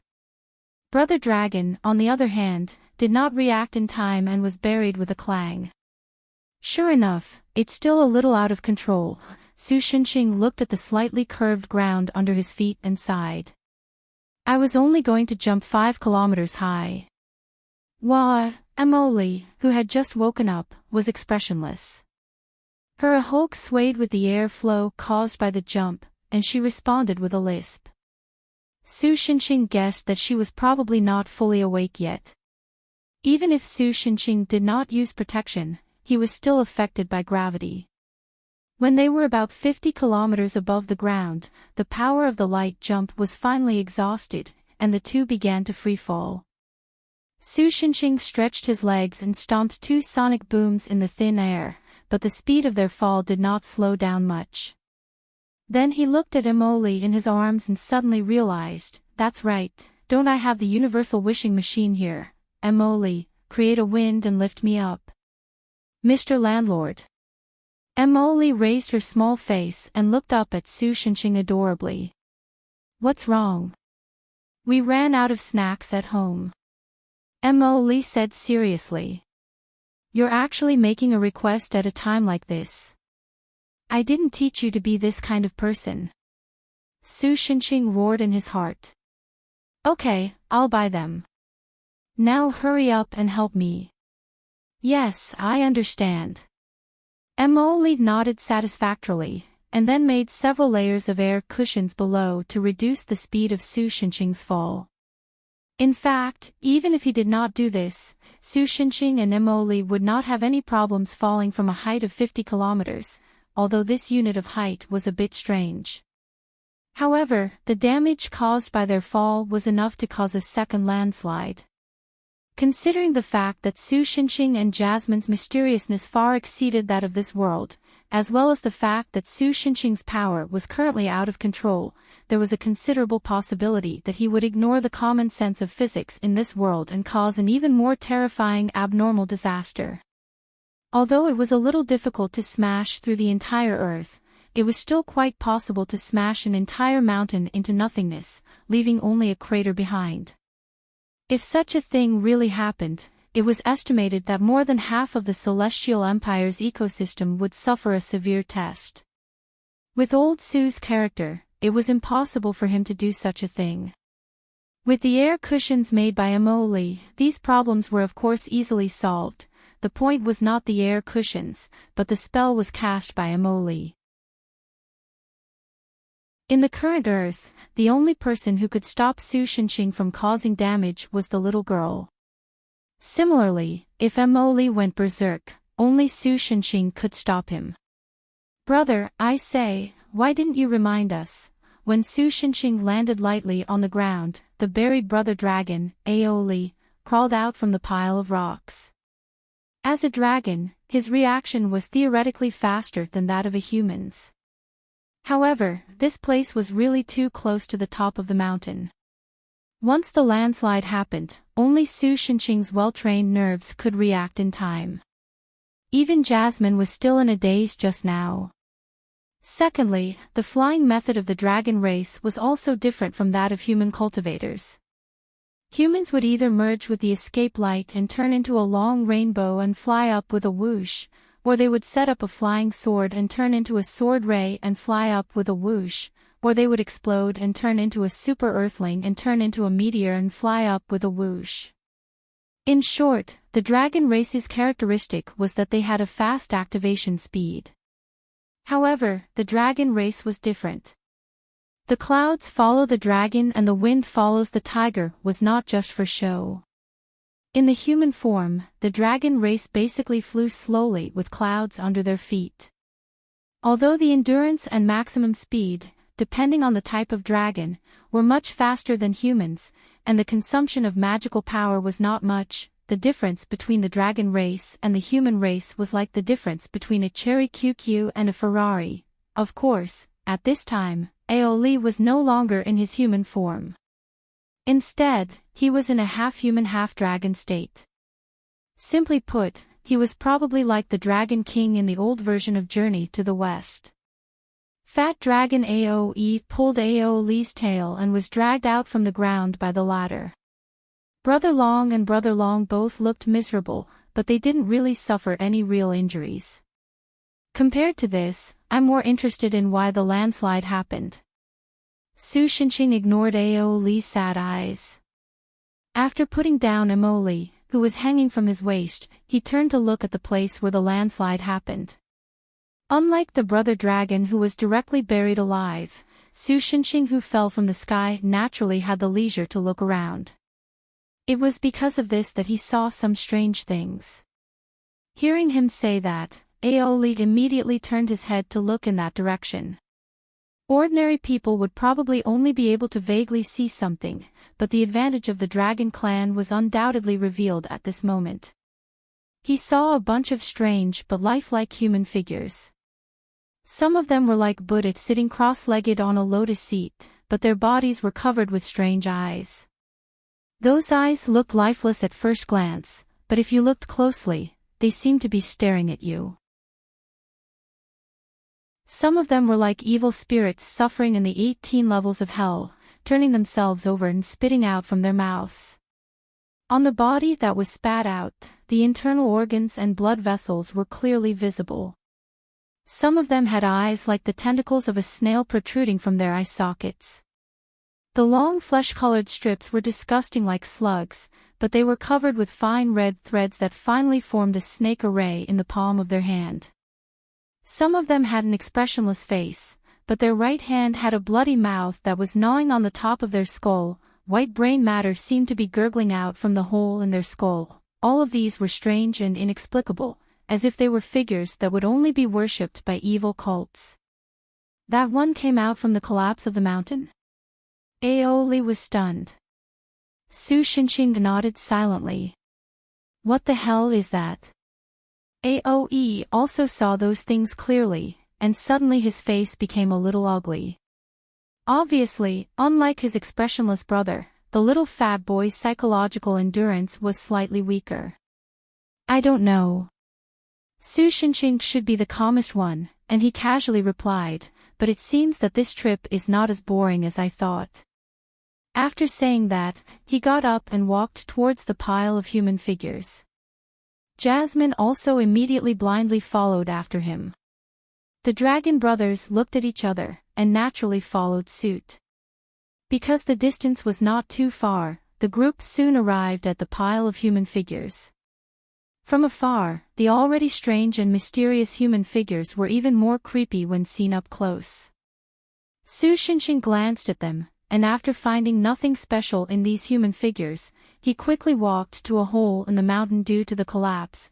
These human figures fell out from that hole. Inside was a winding cave. Although there were traces of artificial excavation, most of it seemed to be formed naturally.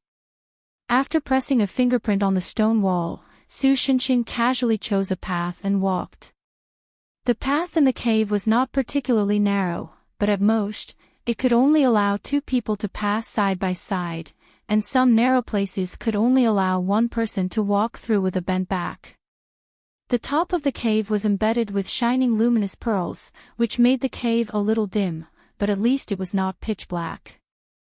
Su Shinxing intended to take a luminous pearl out to solve the current economic crisis of the Sakura apartment, but Aeoli found that these luminous pearls were not real pearls, but stone pearls with a certain affinity to spiritual energy.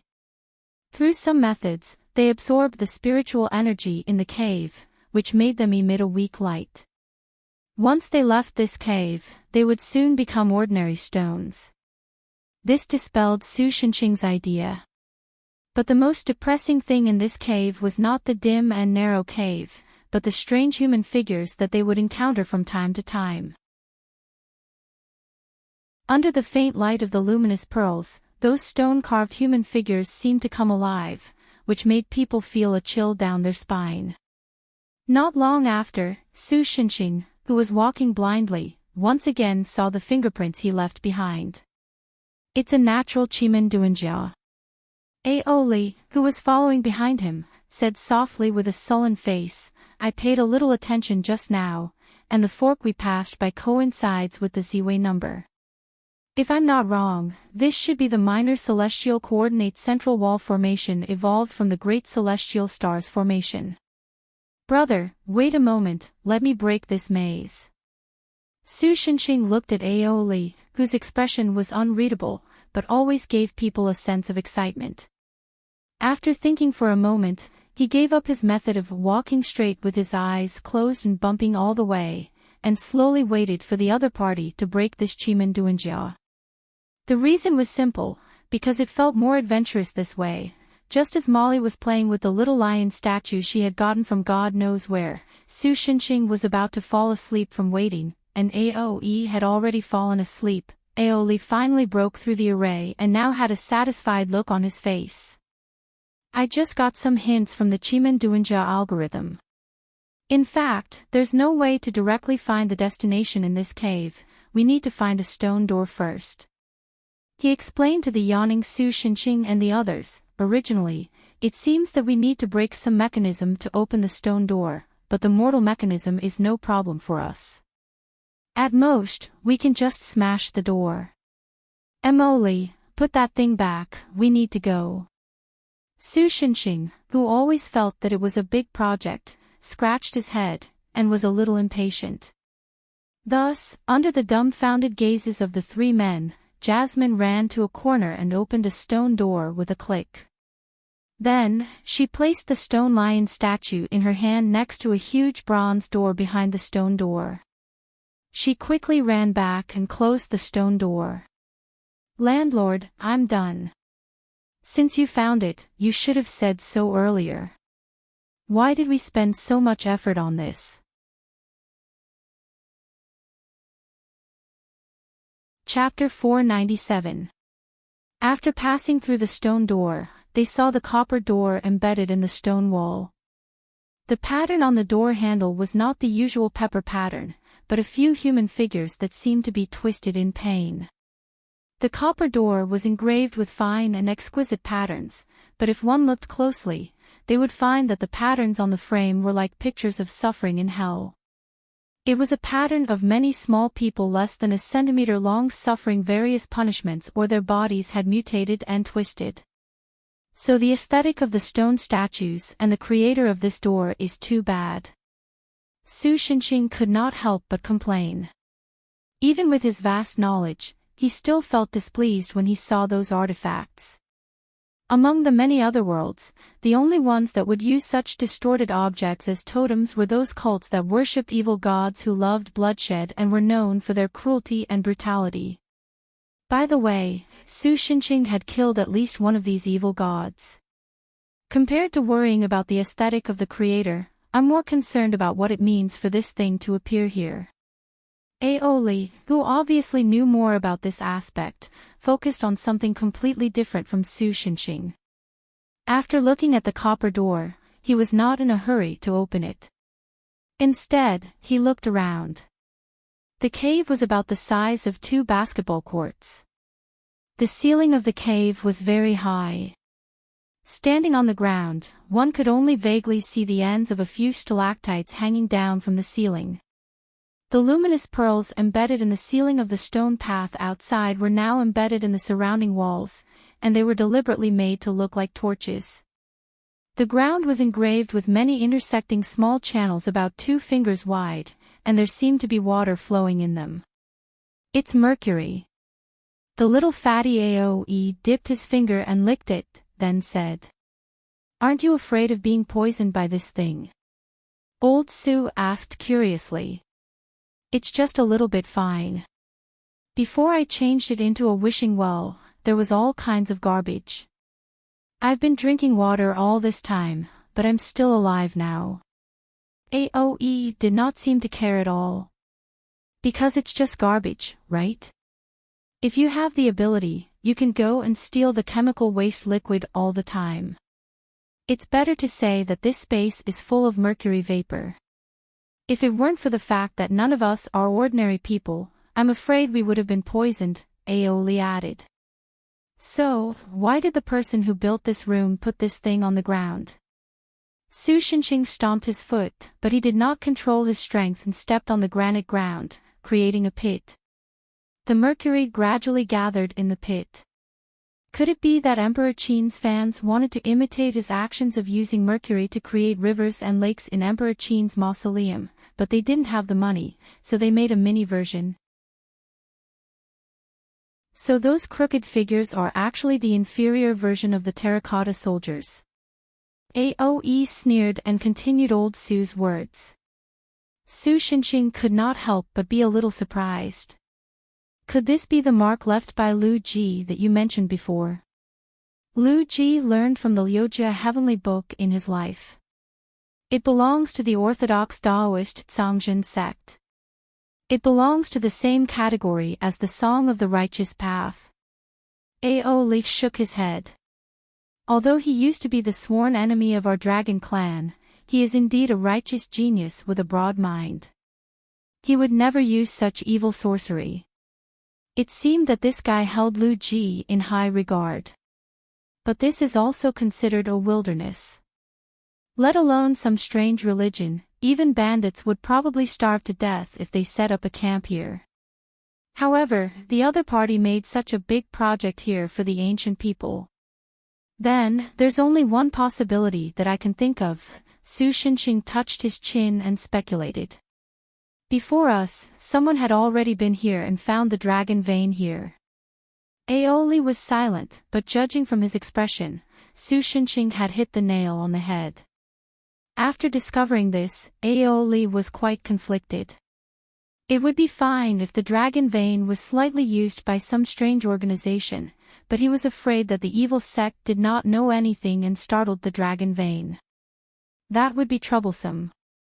With what Aoe had learned, he was afraid that there was no way to find the dragon vein again in a short time. He shook his head and looked determined. Forget it. In short, all the answers should be behind that door. After saying that, he took a deep breath and put his hands on the bronze door. With a sizzling sound, the bronze door was like a hot iron plate. When Aoe put his hands on it, a burst of white smoke came out. Humph, this evil sect actually did this to the door. However, Aoe was a dragon after all. This kind of temperature could not cause too much harm to him. He snorted and used his hands to push the bronze door open, ignoring the high temperature that could turn a pig's foot into a grilled pig's foot. The next moment, a slightly stale air rushed out from inside. Then, what appeared in front of them was a river that seemed to be alive. It meandered and wandered in the dark tunnel, stretching its limbs. On the stone walls on both sides of the tunnel, there were many crystal-like clusters.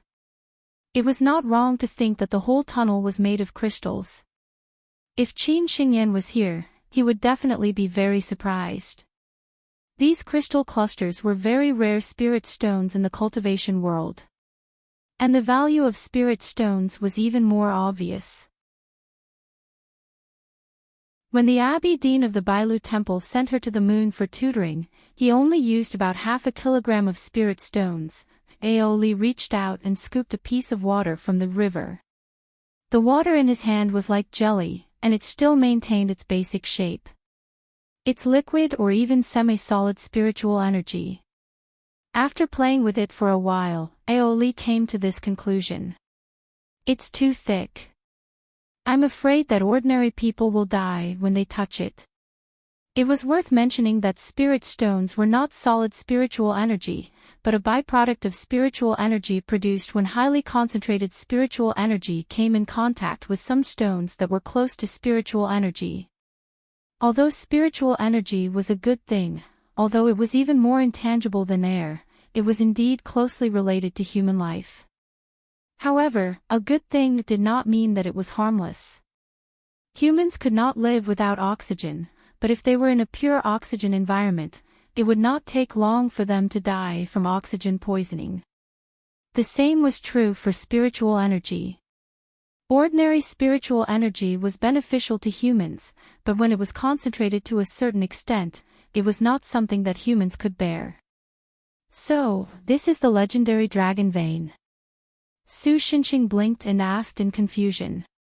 Ah, I'm afraid so. Aoli hesitated for a moment, and then plunged into the suspended river of spiritual energy that occupied more than 90% of the tunnel space. Aoe, who had not spoken much, also went in without any hesitation. Su Shinxing and Emoli looked at each other. Emoli immediately hugged Su Shinxing's arm, and then the two stepped into the tunnel together. Just as Su Shinxing thought, the feeling of entering the dragon vein was similar to jumping into a river, but the spiritual energy was much thicker and thicker than real water.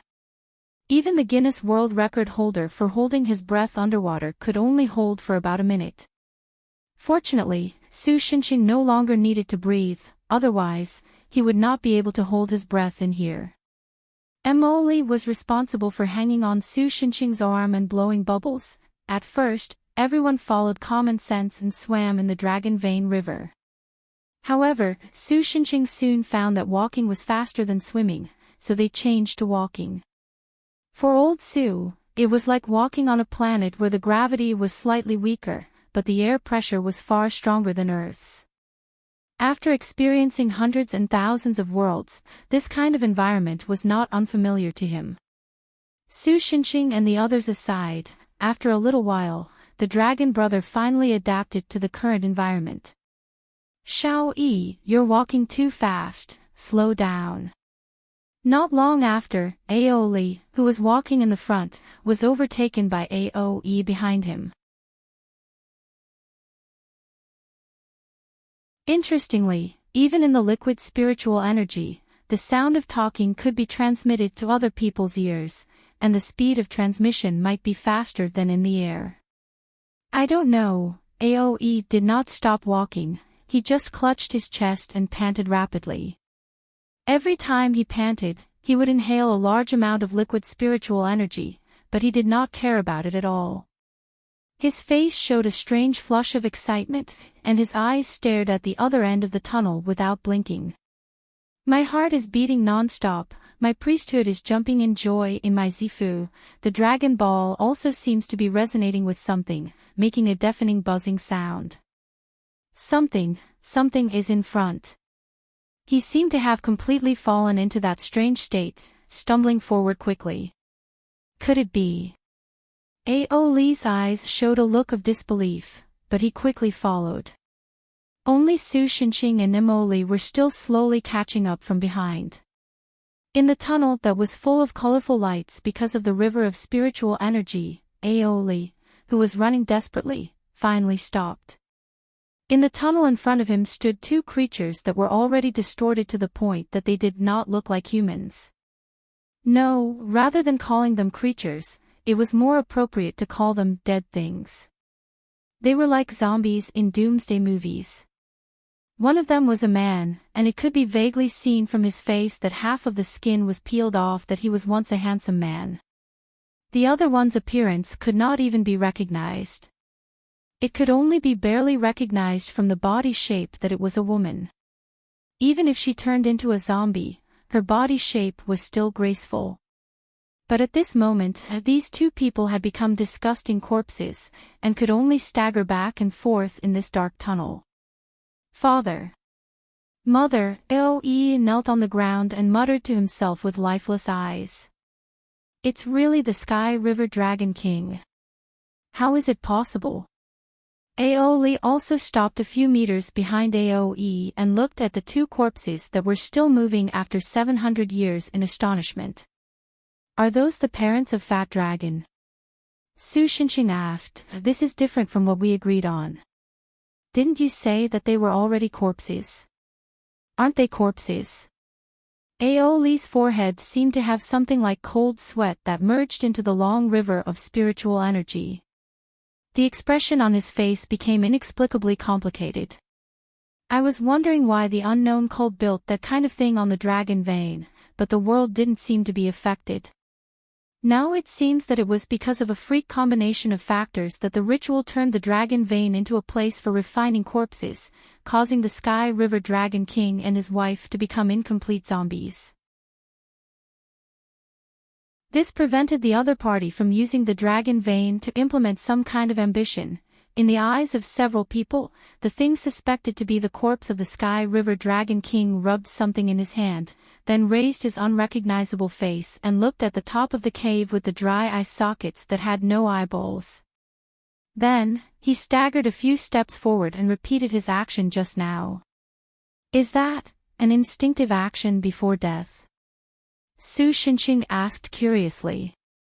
No, it should be some kind of strong will that made him continue to do this even after death. Aoi was silent for a moment before replying. Although the thing in his hand is very worn out, there is no doubt that it is a jade slip used for communication. Is it something like a mobile phone? Su Shinxing asked. No, it's something like a dog whistle that can summon White Drake to deliver letters. It's just that the dragon vein is isolated from the world, even White Drake's token jade slip can't send messages. It's a suicide note. At this time, Aoi, who was kneeling on the ground with his head lowered, whispered. What? Su Shinxing couldn't figure it out for a while. It's the suicide note my parents sent me before they died. Even if they are dead, they are still afraid that the letter won't be sent out and they won't be able to see me for the last time. Aoi raised his head. His eyes were wide open and his dragon teeth, which had already become jagged, creaked. The expression on his face was distorted, full of hatred and madness. In the suicide note, they also advised me to be kind to humans and to believe in them. But it's these humans, who they regarded as the future of the world, who not only killed my parents and destroyed my clan, but even after my parents died, they couldn't rest in peace and became like this. The Roe Owl is right. Humans have turned the once beautiful world into a mess. Look at what the human world has become because of the scourge of humans. The spiritual energy of heaven and earth is scarce, and countless creatures have been hunted to extinction. The monsters can only hide in the deep mountains and forests that are getting smaller and smaller. But even so, they can't escape from the hands of humans, because there are poisons and garbage left by humans everywhere. Humans are too despicable, there's no need for them to exist. He roared. Then, he took a deep sip of water and said slowly, That's right. I want to change this world. Brother Long, your cousin is possessed. In the face of Su Shinxing's understatement, Aoi was silent. If this kind of dragon zombie runs out, it will definitely cause a lot of damage. If you can't do it, let me clean it up. Ignoring Aoi, who suddenly acted up, Su Shinxing twisted his neck and walked toward the two dragon corpses. I won't let you do this. Aoi roared at Su Shinxing. Xiao Yi, stop. Brother Long tried to stop Aoi. But it was useless. Aoi took a deep look at Aoi. It wasn't clear if he was apologizing or disappointed that his brother would be so biased towards humans. He twisted his body and turned into a giant dragon that was dozens of meters long. He stirred up wind and waves and rolled up the two dragon zombies to rush out of the dragon vein. Su Shinxing snorted coldly and threw out a punch. But at this moment, most of the power of the punch was blocked by Brother Long's flying body. Aoi was hit on the spot and vomited blood and fell to the ground, dying. The aftermath of the punch still hit the giant dragon that Aoe transformed into. Although it couldn't be seen clearly because of the distance and the stone wall, the female dragon corpse had already been blown into powder, and Aoe also let out a sorrowful cry. The next moment, the dragon vein was broken, and a large amount of liquid spiritual energy gushed out from the breach. It looked like a monstrous flood was generated out of thin air on a desolate mountain. When Su Xinxing stepped out to chase after Aoe, Aoe hugged his foot tightly. Brother, cough, the dragon vein has been disturbed, I'm afraid. I'm afraid it will move soon. He coughed up blood and panted heavily. But now, the spiritual energy has been exhausted. If it is allowed to move like this, the dragon vein will eventually become extremely weak, and the world will definitely be in great trouble. It's easy to solve man-made disasters, but it's hard to prevent natural disasters. Even Su Xinxing didn't know how to protect the lives of the creatures on the Earth's crust under such circumstances. Although it would only take a moment to chase after Aoe, the speed of the dragon vein's movement was unknown. Who knows if they would miss the best time to repair it? After weighing the pros and cons, Su Xinxing could only resentfully give up on chasing after Aoe. Emily, repair that breach. Wait, what are you looking at? Without waiting for Emily's reply, Su Xinxing turned around and found that the little girl had unknowingly run to a place a little further away. She was squatting at a corner and seemed to be looking at something on the wall. This is, Su Xinxing dragged the dying brother long over. After seeing what Emily was looking at, he couldn't help but widen his eyes. After the dragon vein was repaired and the transfer was confirmed, it rained heavily for 3 days in a row. My house is already crowded enough, why are you still coming? Su Xinxing opened the door and found the Earth Loli wearing a yellow raincoat standing outside Sakura apartment. Nonsense, this rain is too strange. My house is already flooded. If I don't come here, am I supposed to sleep in the park? The Earth Loli pouted and complained, what did you do when you went out? Why did the rain start to fall as soon as you came back? It seems that the Earth Loli's control over everything on the Earth's surface wasn't just for show. She actually knew the date Su Xinxing left Jiangjin and returned. Although Su Xinxing's characteristic of not being able to be monitored made him very eye-catching in the eyes of certain people, just like Dehe. Other than the Earth Loli, the soul of the previous Earth God who originally lived in the Earth Mansion also came over. When he followed Su Xinxing to the living room, he met the eyes of Brother Long who was wearing bandages. However, the grudges between the two of them had long changed over the course of 1,000 years. They only nodded at each other and then looked away. Let me tell you, this is definitely a sign that there's something wrong, Yu Jingjing muttered to Asahi Sakura Kanji who was resting at home because his shop was flooded and temporarily unable to work. If there's nothing wrong, why would they look away at each other so tacitly? Asahi Sakura Kanji could only smile bitterly. Hey, when will the rain stop?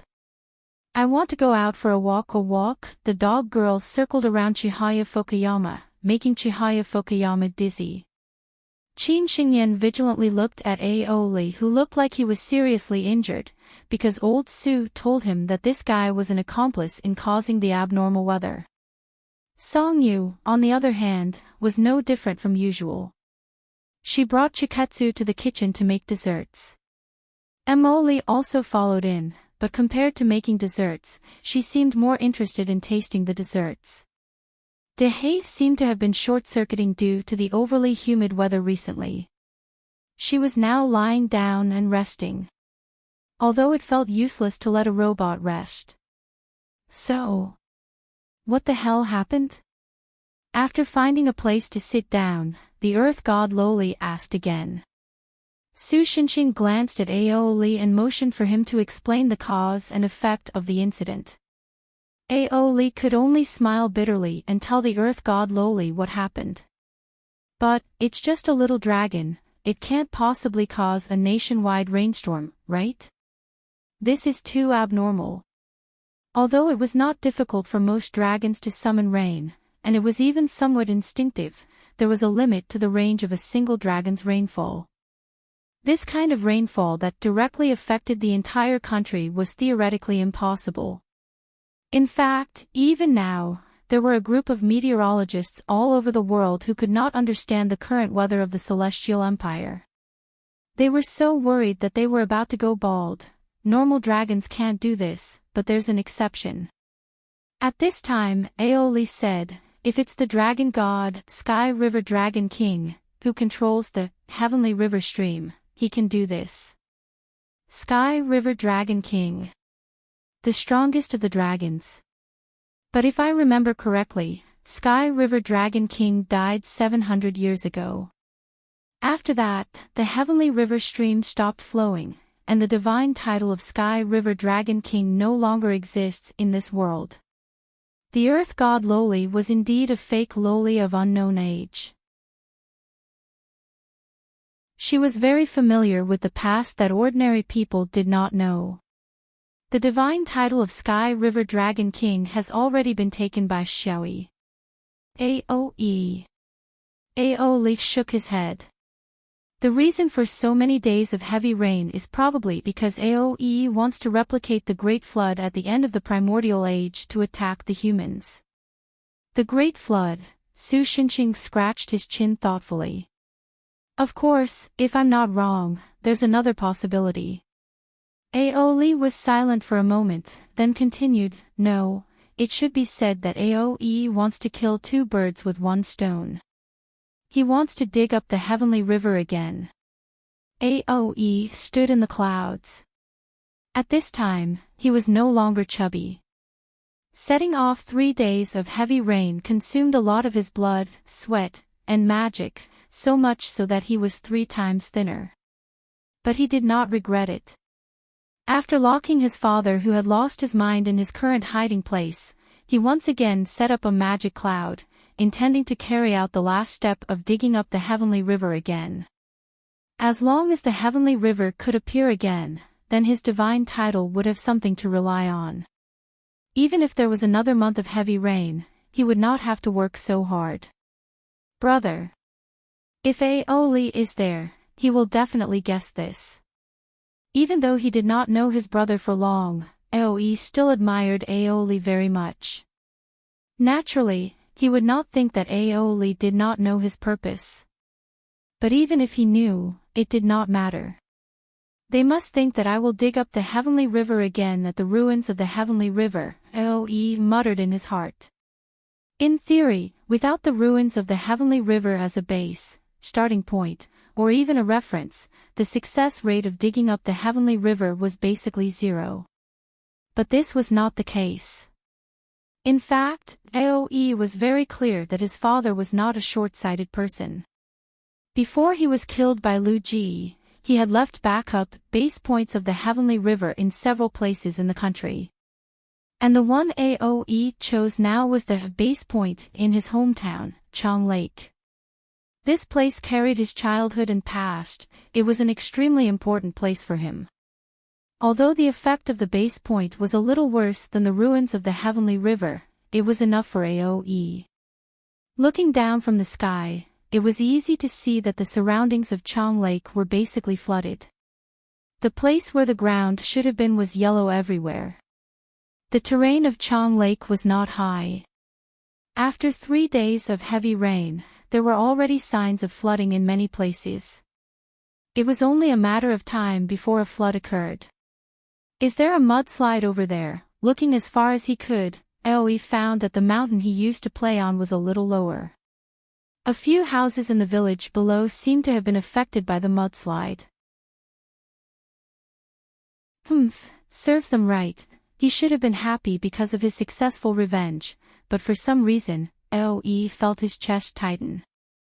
He saw many people braving the heavy rain to deal with the disaster, trying to dig out the people buried in the houses. Aoi stood quietly in the clouds, watching the tiny humans work together to dig out the people in the houses. It was a family of 3, but there was only one survivor. The father and mother used their own bodies to support the collapsed beams. They did not change their positions until they died of exhaustion, just so that their infant child could survive.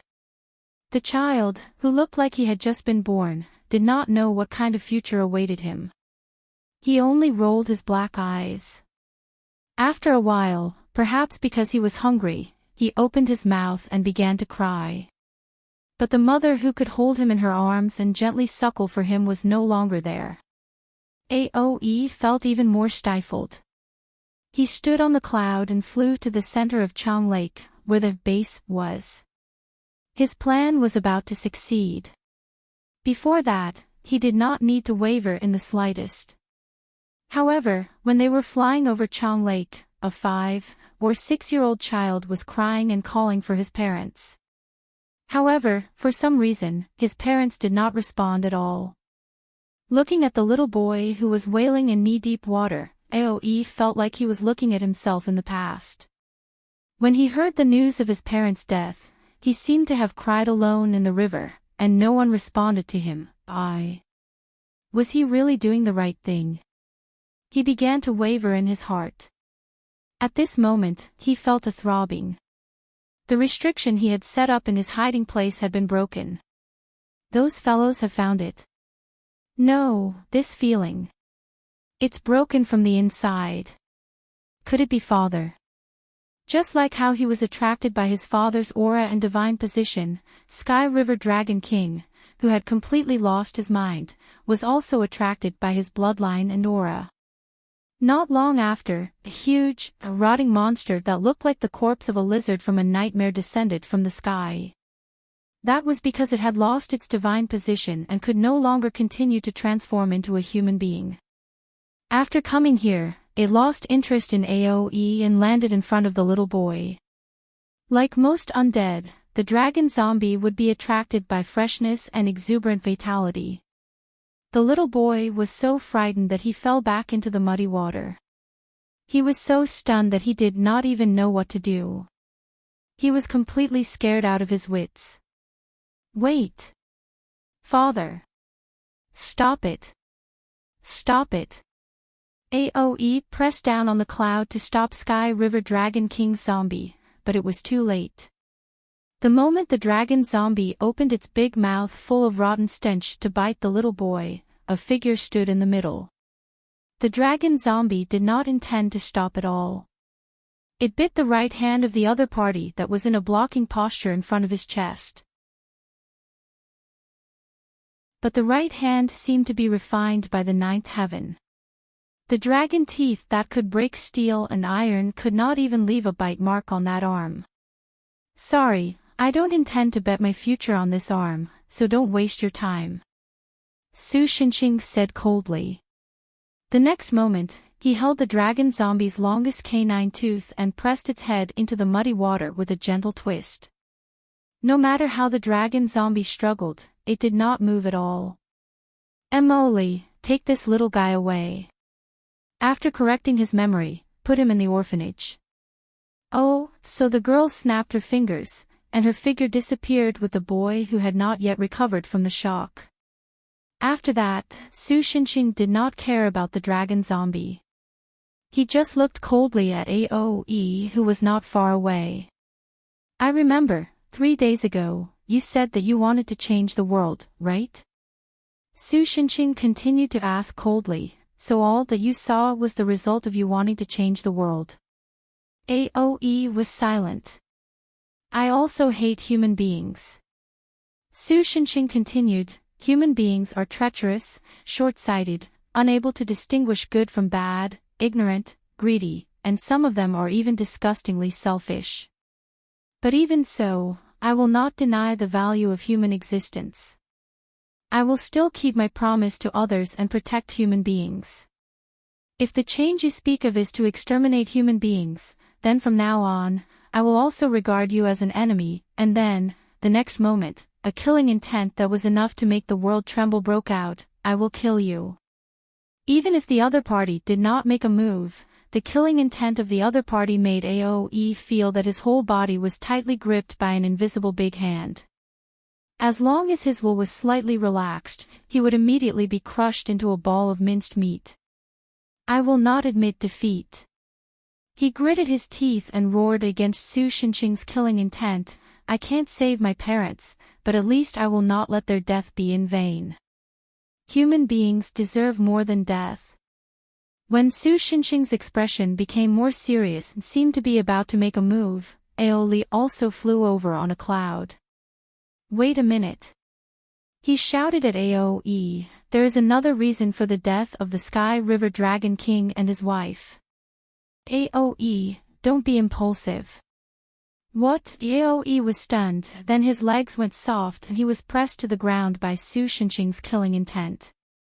The Sky River Dragon King and his wife left another will in the underground cave of the Dragon Vein. Before they died, they called out to Bai Hao because they wanted to show you their will.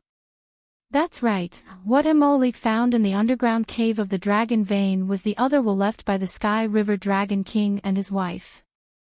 Don't joke.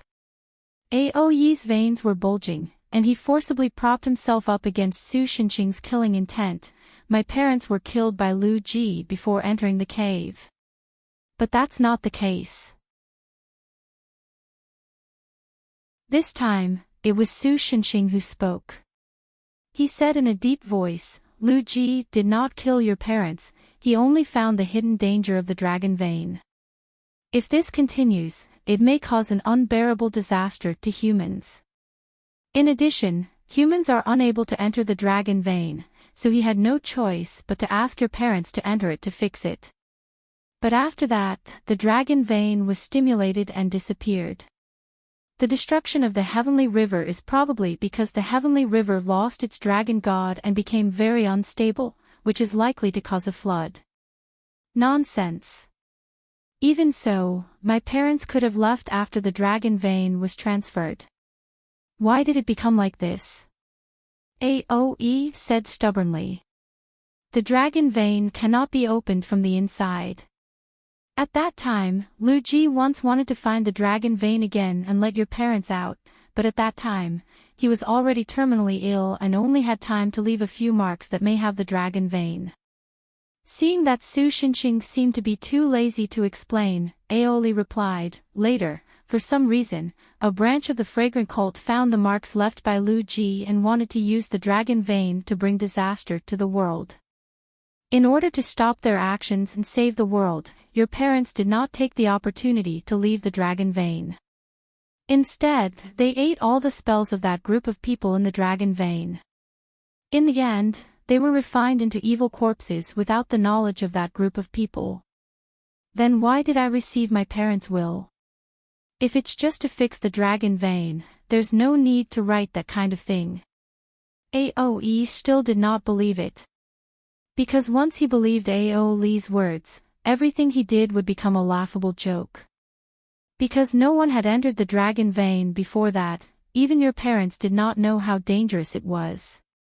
And in the will they gave you, they definitely did not say that they were killed by Lu Ji, right? Aoi seemed to have lost his spirit all of a sudden, and collapsed to the ground.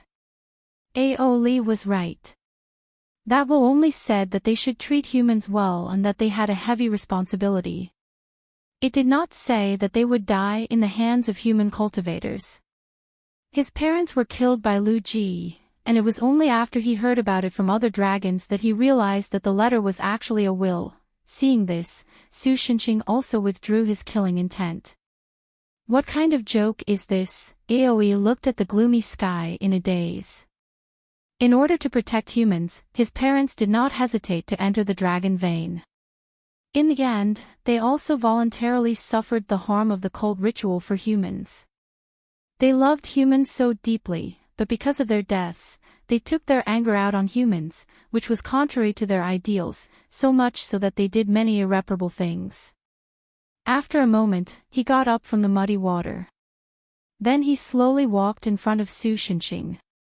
Can you please give my father's body to me to dispose of? Su Shinxing looked at Aoi, and the other party also looked at him without the slightest evasion.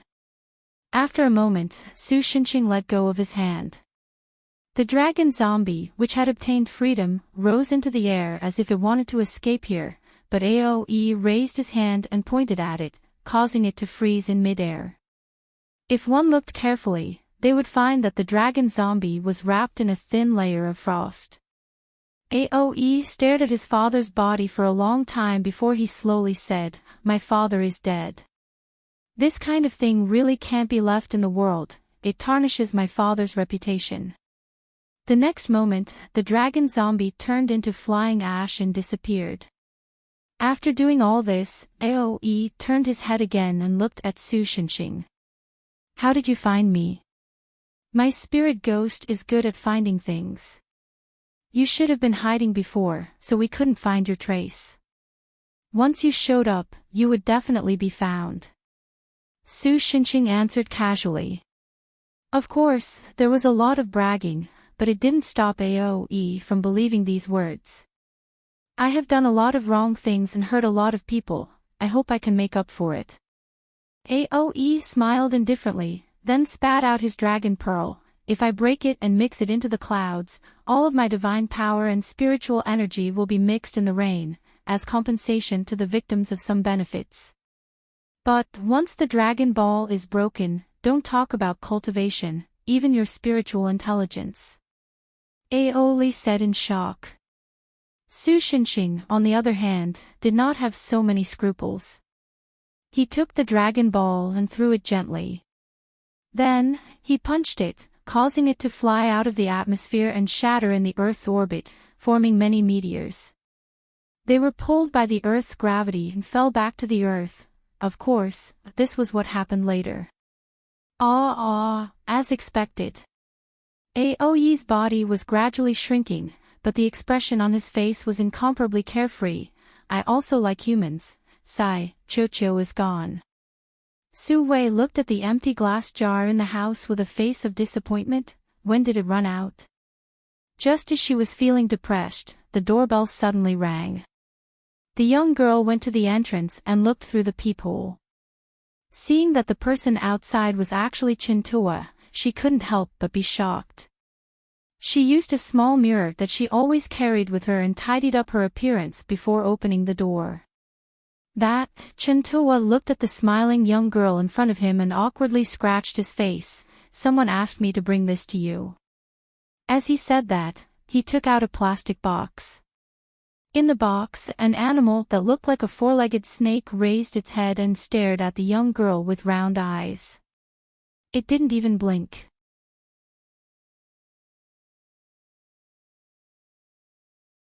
Chapter 498. Ding Yang rode on his flying sword and shuttled through the tall buildings. Behind him was a black shadow. The black shadow was like a giant bat that had opened its wings and was gliding in the dark night. It nimbly shuttled between the buildings and closely followed Ding Yang. This place was close to the edge of Jiangjin. In terms of division, it belonged to the category of the old city. Su Shinxing's Sakura apartment was located near the junction of the old city and the new city. As long as he could hold on for a little longer, he would be able to reach the territory of that big boss. Then, he would not need to be afraid of the guy behind him. Ding Yang thought to himself. But then he realized that flying into the buildings to avoid the person behind him seemed to be the wrong choice. He had fumbled around for a long time. Finally, he used the copper from Mount Shoshan to forge his first flying sword, Flying Star.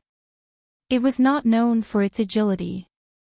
When he shuttled between the tall buildings, not only did he fail to widen the distance between him and the guy behind him, he was even closer to him.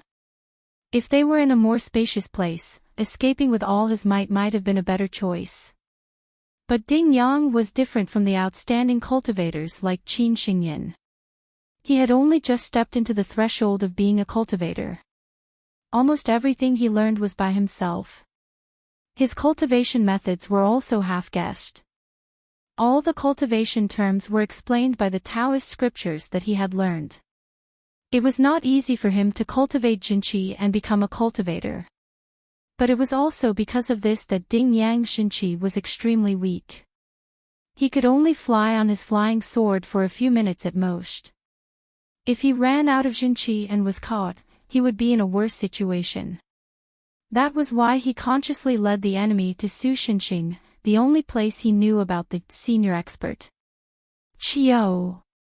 Just as Ding Yang was trying to focus on the intricate flight path ahead of him, dark red light gathered in the mouth of the black shadow behind him. Then, with a shrill whistle-like sound, several basketball-sized light balls flew toward Ding Yang's back. What the F***CK? A foreign monster can shoot cannons. Startled, Ding Yang hurriedly pressed down on his flying sword, barely dodging the light ball that was shooting toward his back.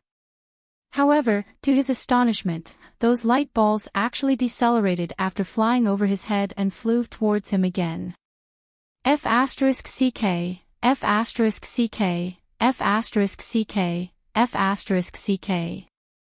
He's actually following us. There were missiles in front of him and pursuers behind him. It seemed that Ding Yang was about to be attacked from both sides. Thus, in a split second, he gritted his teeth and made a decision. Due to the unreasonable planning of the old city, some of the high-rise apartments were very close to each other instead of having sufficient distance between each other. The distance between the balconies of two buildings was less than a meter. One could imagine how narrow the alleys were.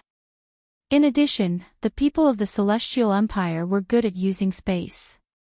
In the gap between the two buildings, there were a lot of messy things, such as clothes, strange billboards, air conditioners. Ding Yang had never flown on his sword in such a narrow place. However, he couldn't care less now. The pursuer behind him had a wingspan of more than 3 meters. It was even more difficult for him to fly in this place. As long as he was careful, he should be able to use the terrain to shake off the pursuer. Even if it was just a little, it didn't matter because he was already very close to his destination. Therefore, Ding Yang dove into the narrow alley. As he expected, the black shadow stopped at the entrance of the alley. Success! He cheered in his heart. However, before he could savor the joy of success, the light balls had caught up with him. Ding Yang couldn't help but curse. Fortunately, although the light balls were fast, their trajectories were easy to predict, so it was not difficult to avoid them. However, at this moment, Ding Yang felt a chill in his heart. During his flight, he saw a pair of siblings, about 5 or 6 years old, on a small balcony not far from him. The little boy, who looked slightly older, was standing on a small stool.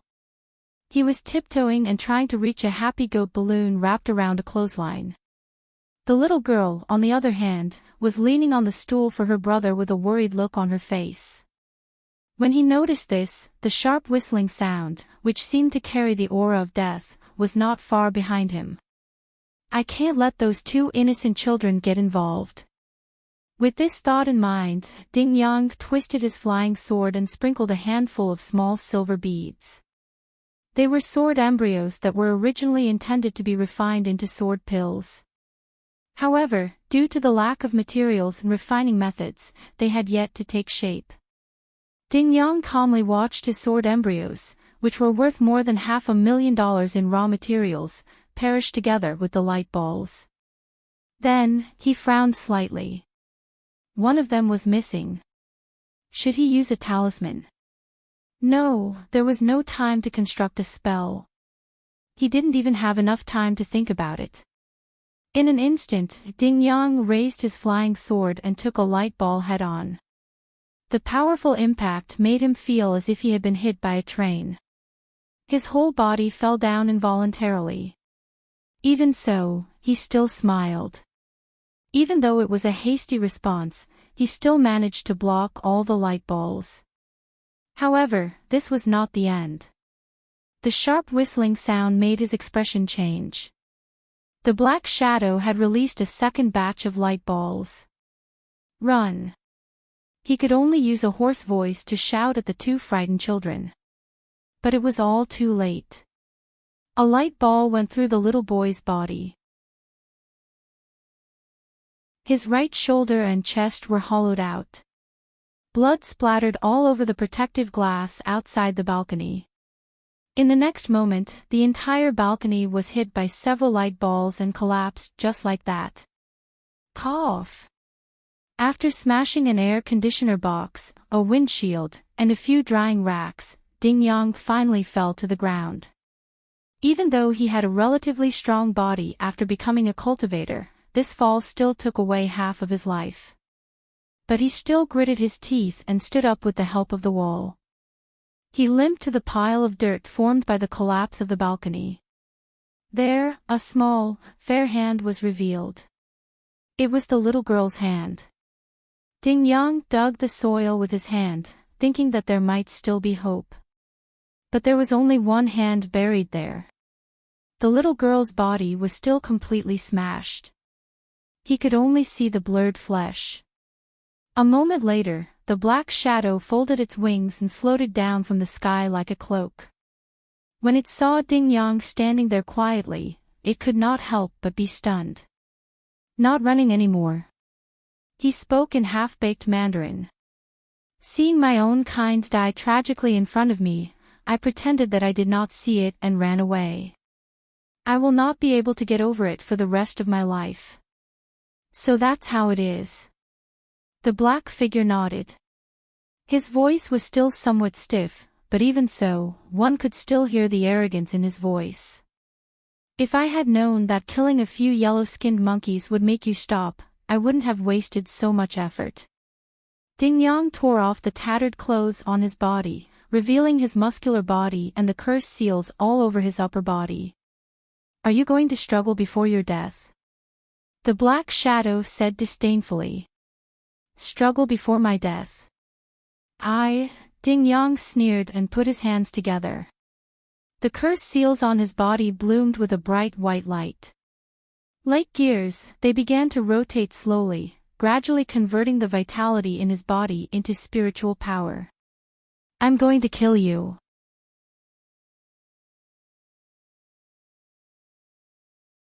Chapter 499. So you were the one who got beaten up instead. Su Xinqing looked at Ding Yang, who was sitting on the sofa with a bloody nose and a swollen face, and sighed helplessly. You can't say that. After all, the gap between us is too big. Ding Yang rubbed his face and replied with a grimace, at least I hurt that guy. Otherwise, I wouldn't have been able to escape unscathed. Being beaten up like this doesn't count as escaping unscathed, right? Su Xinqing complained. Ding Yang could only shrug his shoulders speechlessly.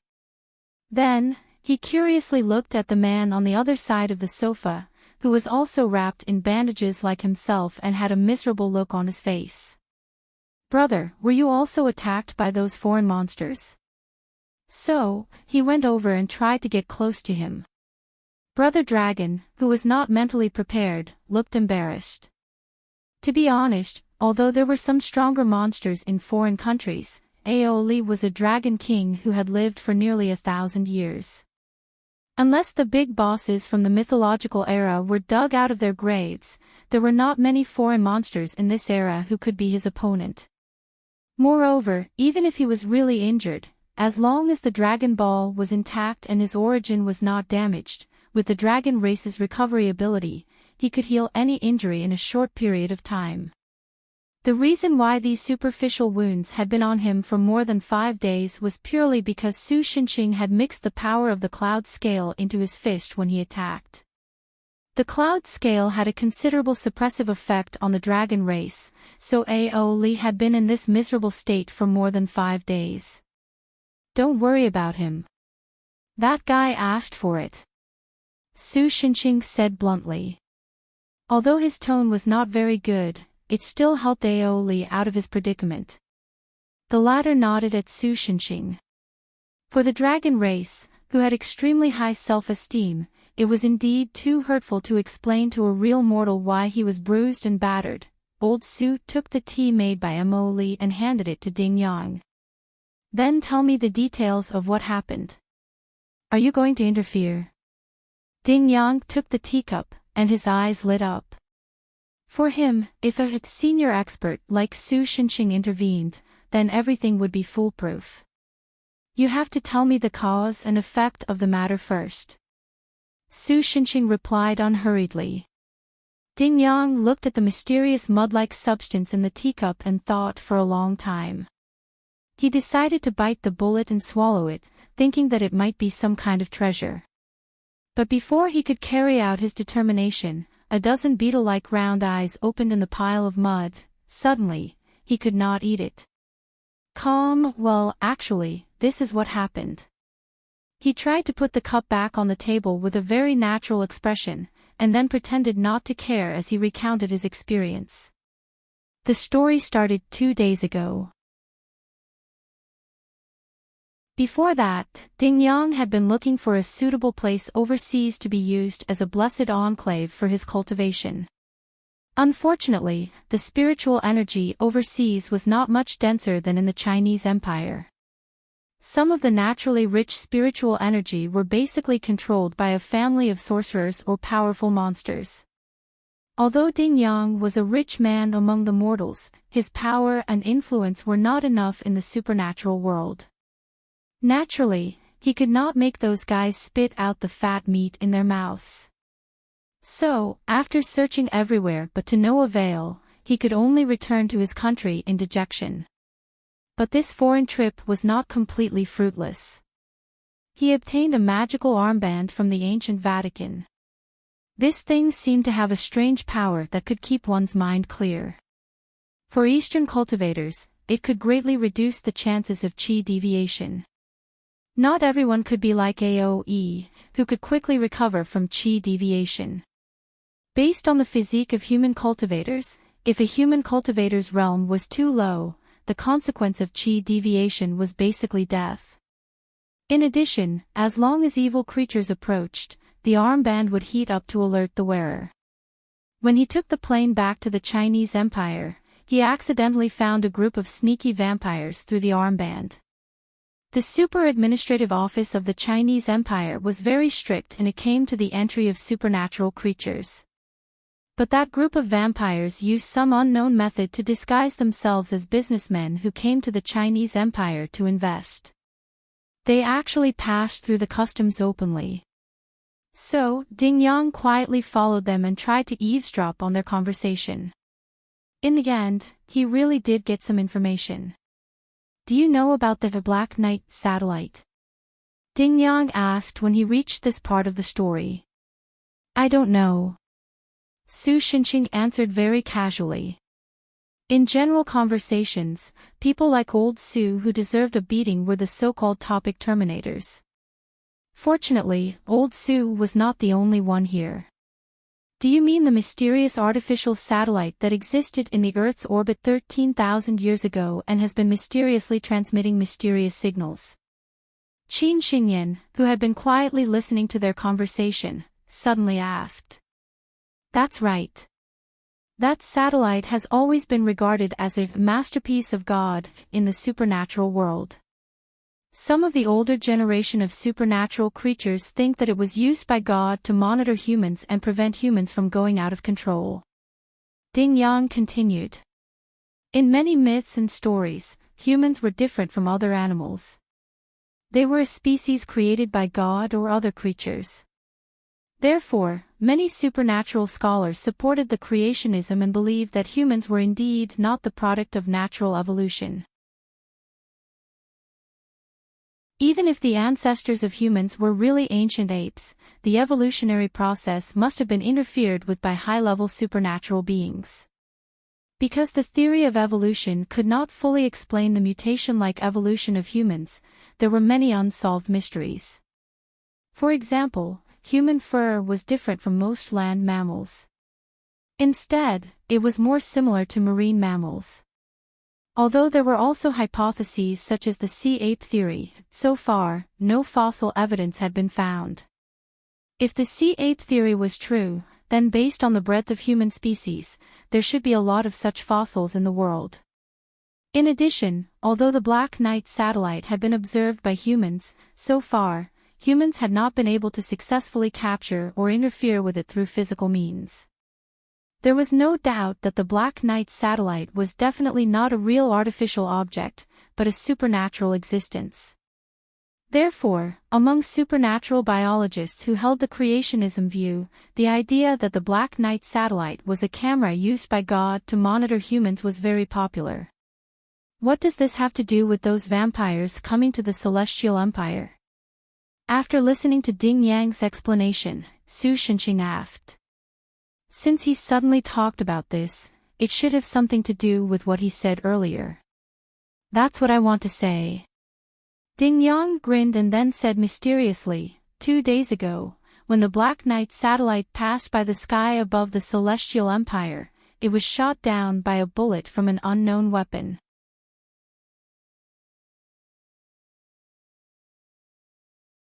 Chapter 500. Although no one seems to know what shot down the Black Knight satellite, or what kind of person or organization did it, the Black Knight satellite is a mysterious treasure that has existed since the mythological era. There is no doubt that it will attract many people's attention. Ding Yang crossed his fingers and supported his chin as he continued, because it fell in the Celestial Empire. I'm afraid that many foreign supernatural creatures have already sneaked into the Celestial Empire to look for the wreckage of the Black Knight satellite. The vampires I met were one of them. And then you were exposed for eavesdropping on their conversation, so you were hunted down by those guys? Su Shenxing asked. No, if they were only caught eavesdropping, they wouldn't have risked being discovered by the super administration to fight with me. Ding Yang grinned proudly, then took out a small brown cloth bag from his arms. Then he loosened the silk rope tied to the cloth bag and turned the bag upside down.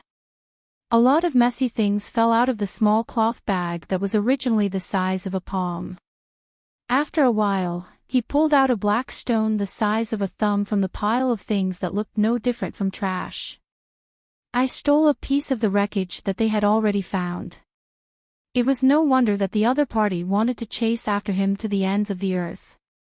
He risked his life to sneak into the Celestial Empire to steal a little toy, but in the end, he didn't even have the time to dispose of the stolen goods before it was taken away by him. If one had to describe it, the nature of this matter was similar to a robber robbing a jewelry store. After a fierce gunfight and a high-speed car chase that didn't require special effects, the robber finally managed to escape to a safer place. In the end, after taking a nap, the jewelry that he snatched with great difficulty was stolen by a local thief. It was almost the same meaning. It would be strange if the robber didn't try his best to chase after the robber. While Su Shenxing's imagination was running wild, he took the Xiaohei stone. He looked around and found that the black stone was not pure black. Instead, it was slightly translucent and had a certain degree of gemstone luster. It felt warm in his hand. Of course, he could not rule out the possibility that it was warmed by the pot of Makai in the small cloth bag. Su Shenxing played with it for a while and felt that it was somewhat familiar. In the end, it was Brother Dragon who looked at it for a few minutes and said dumbfoundedly, This is a fragment of the Dragon Ball. What? Dragon Balls. It is the most precious treasure of our dragon race, and also the source of our dragon race's divine power. Aoli immediately explained. Su Shenxing was stunned for a moment, and then he remembered why he felt a sense of familiarity. 2 days ago, he had personally punched something made of this material out of the atmosphere. Wait, 2 days ago. What's wrong? Could it be that you've discovered something? Ding Yang looked at old Su expectantly. The corner of old Su's mouth twitched. Then, he shook his head righteously. At this time, Aoli, whose interest had been aroused, came a little closer to observe the fragment of the Dragon Ball. Yes, this is indeed a fragment of the Dragon Ball. It's just that this Dragon Ball seems to have been distorted. Not only has its color become this black, but its nature has also changed. Even if it has been turned into fragments, it did not sublimate into spiritual energy and disappear. Instead, it still maintains its material form and firmly locks the spiritual energy inside. And the amount of spiritual energy inside is somewhat unscientific. Not long after, Aoi, who was an expert in Dragon Balls, asserted. In other words, the legendary Black Knight satellite is actually a supergiant Dragon Ball. Qin Xingyan asked curiously. Ahem, we can't make such a conclusion. Su Shinxing coughed and corrected him. Maybe the vampires made a mistake. This is not the wreckage of the Black Knight satellite at all. It's also possible, but for now, it's better to treat the Black Knight satellite as a Dragon Ball. No, it's better to treat it as the wreckage of an ancient dragon. Aoi directly deviated the conclusion to a strange point. However, since those vampires got off at the airport near Jiangjin, it means that the wreckage of the Black Knight satellite fell nearby, right? Su Shinxing saw that the group seemed to be going the wrong way, so he quickly changed the direction and said, in this case, it's actually not difficult to collect the wreckage. Ding Yang was interested as soon as he heard this. He moved closer to Su Shinxing and asked curiously, what do you mean? Su Shinxing, who had a terrible perception ability, naturally did not intend to personally go find the wreckage. However, in terms of finding things, there was indeed an existence in Jiangjin who was very good at this. If she was second, no one would dare to claim to be first. She was naturally the land god Loli who could oversee the entire land of Jiangjin. The land god Loli might not be able to find those small movements, but if something fell to the ground from outside the atmosphere, even if it was a small piece of wreckage, it would definitely cause a considerable degree of impact. In this way, the land god Loli would naturally notice this matter. Ever since Fat Dragon's Chinibu syndrome was solved 2 days ago, the torrential rain in the country stopped. After asking Chihaya Fukuyama, who had the bloodline of the water god, to help drain the water in the house, the land god Loli, and the spirit behind her, also left Sakura apartment and returned to her land god realm. She was probably still busy rebuilding her house after the flood. If they went to the abandoned dormitory in the mountains behind Jiangjin, they should be able to find her easily. Of course, old Su had no intention of looking for the land god Loli himself. After all, this was not his responsibility. Compared to looking for meteorites all over the place, what Su Shinxing wanted to do was much simpler and more direct. That was, he wanted to annihilate all the foreign invaders in Jiangjin who did not abide by the rules. Putting everything else aside, Su Shinxing still carried the title of the Guardian of Jiangjin. Although he did not have much subjective initiative, if he encountered these people who caused trouble in his hometown, Su Shinxing would not go easy on them. Brother, can you make a trip to the Earth Shrine with me? When he heard that he wanted to meet the land god, Ding Yang immediately became nervous and looked for help everywhere. This time, he directly went to find Aoi. Aoi thought for a moment, then shook his head slightly. Sorry, I still have some things to do, so you can go see the land god yourself. After saying that, he felt that he was being a little unreasonable, so he simply added, actually, you don't have to be so nervous. The land god of Jiangjin, from various aspects, is very subtle. That was even scarier. Ding Yang, who hadn't been that nervous at first, stiffened his muscles.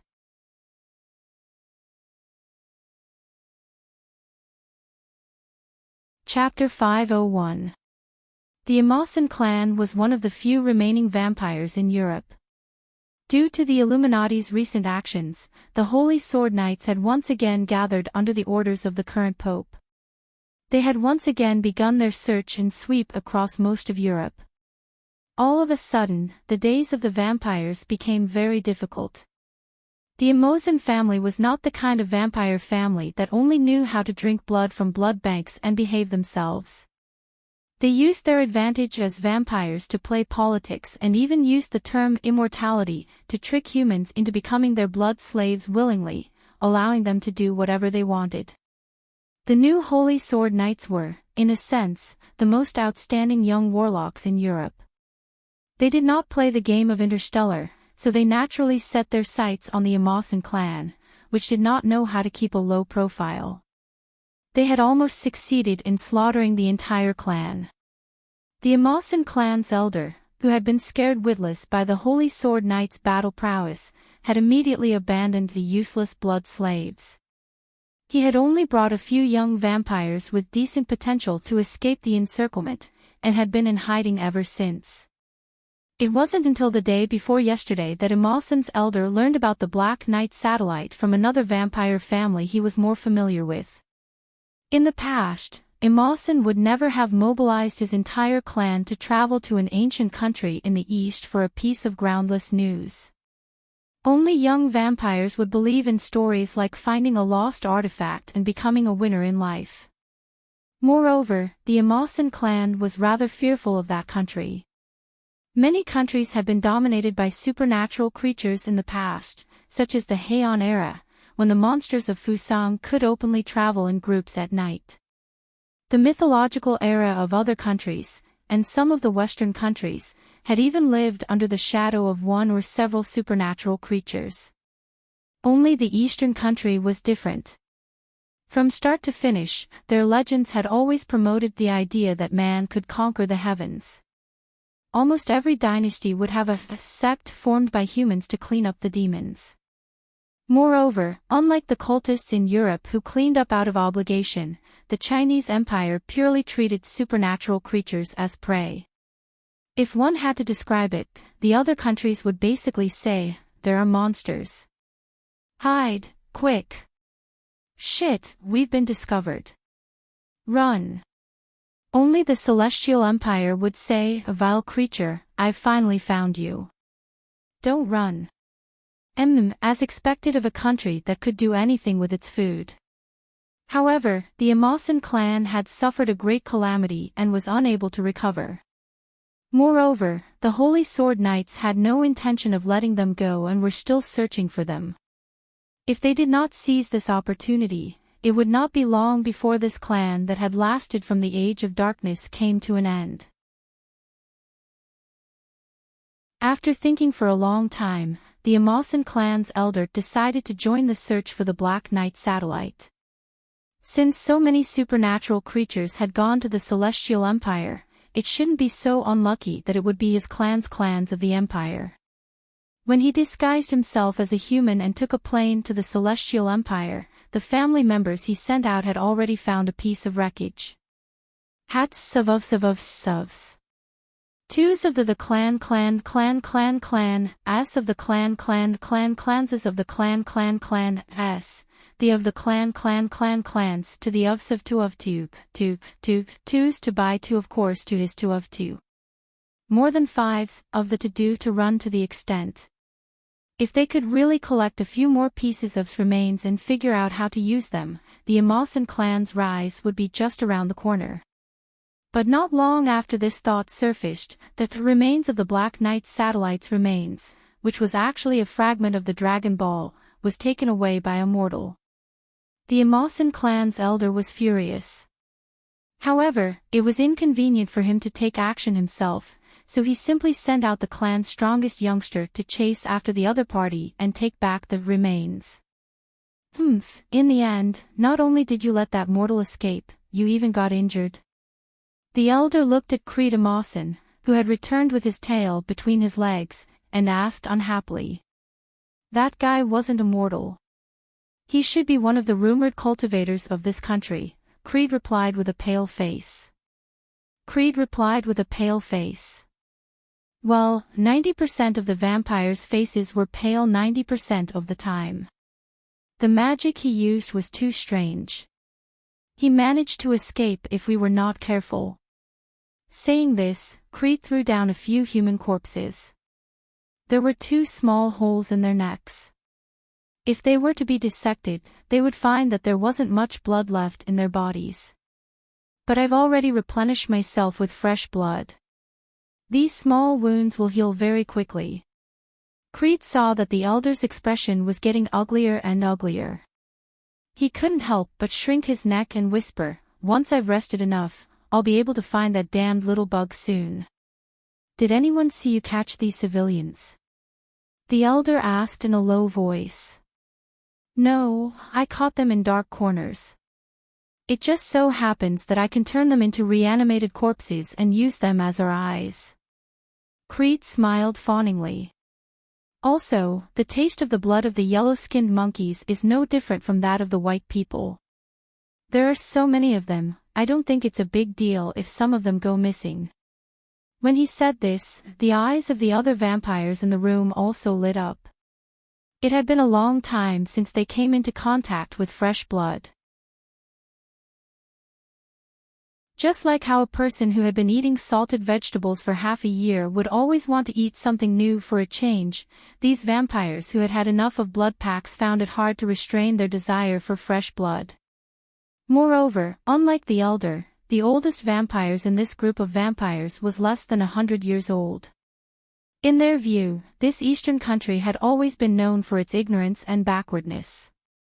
The Westerners' prejudice against the Celestial Empire and the vampires' disdain for other things made them think completely different from the elders.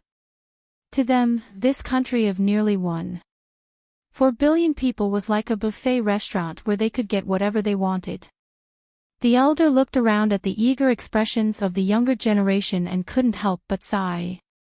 Even if he stopped them, these guys would still sneak out to hunt humans, hunting permit. So he could only look down at the Rolex gold watch on his wrist. From 6:00 until 12:00, whether you're full or not, you have to come back here. Then, we'll immediately move to another province in this country to avoid detection. Suddenly, the young vampires cheered. However, before they could swarm out of the room, a human with slightly thinning hair suddenly opened the door and blocked the door alone. Although I'm sorry to disturb you, he said, I think you don't even need to eat your last meal. It's better to go straight to hell.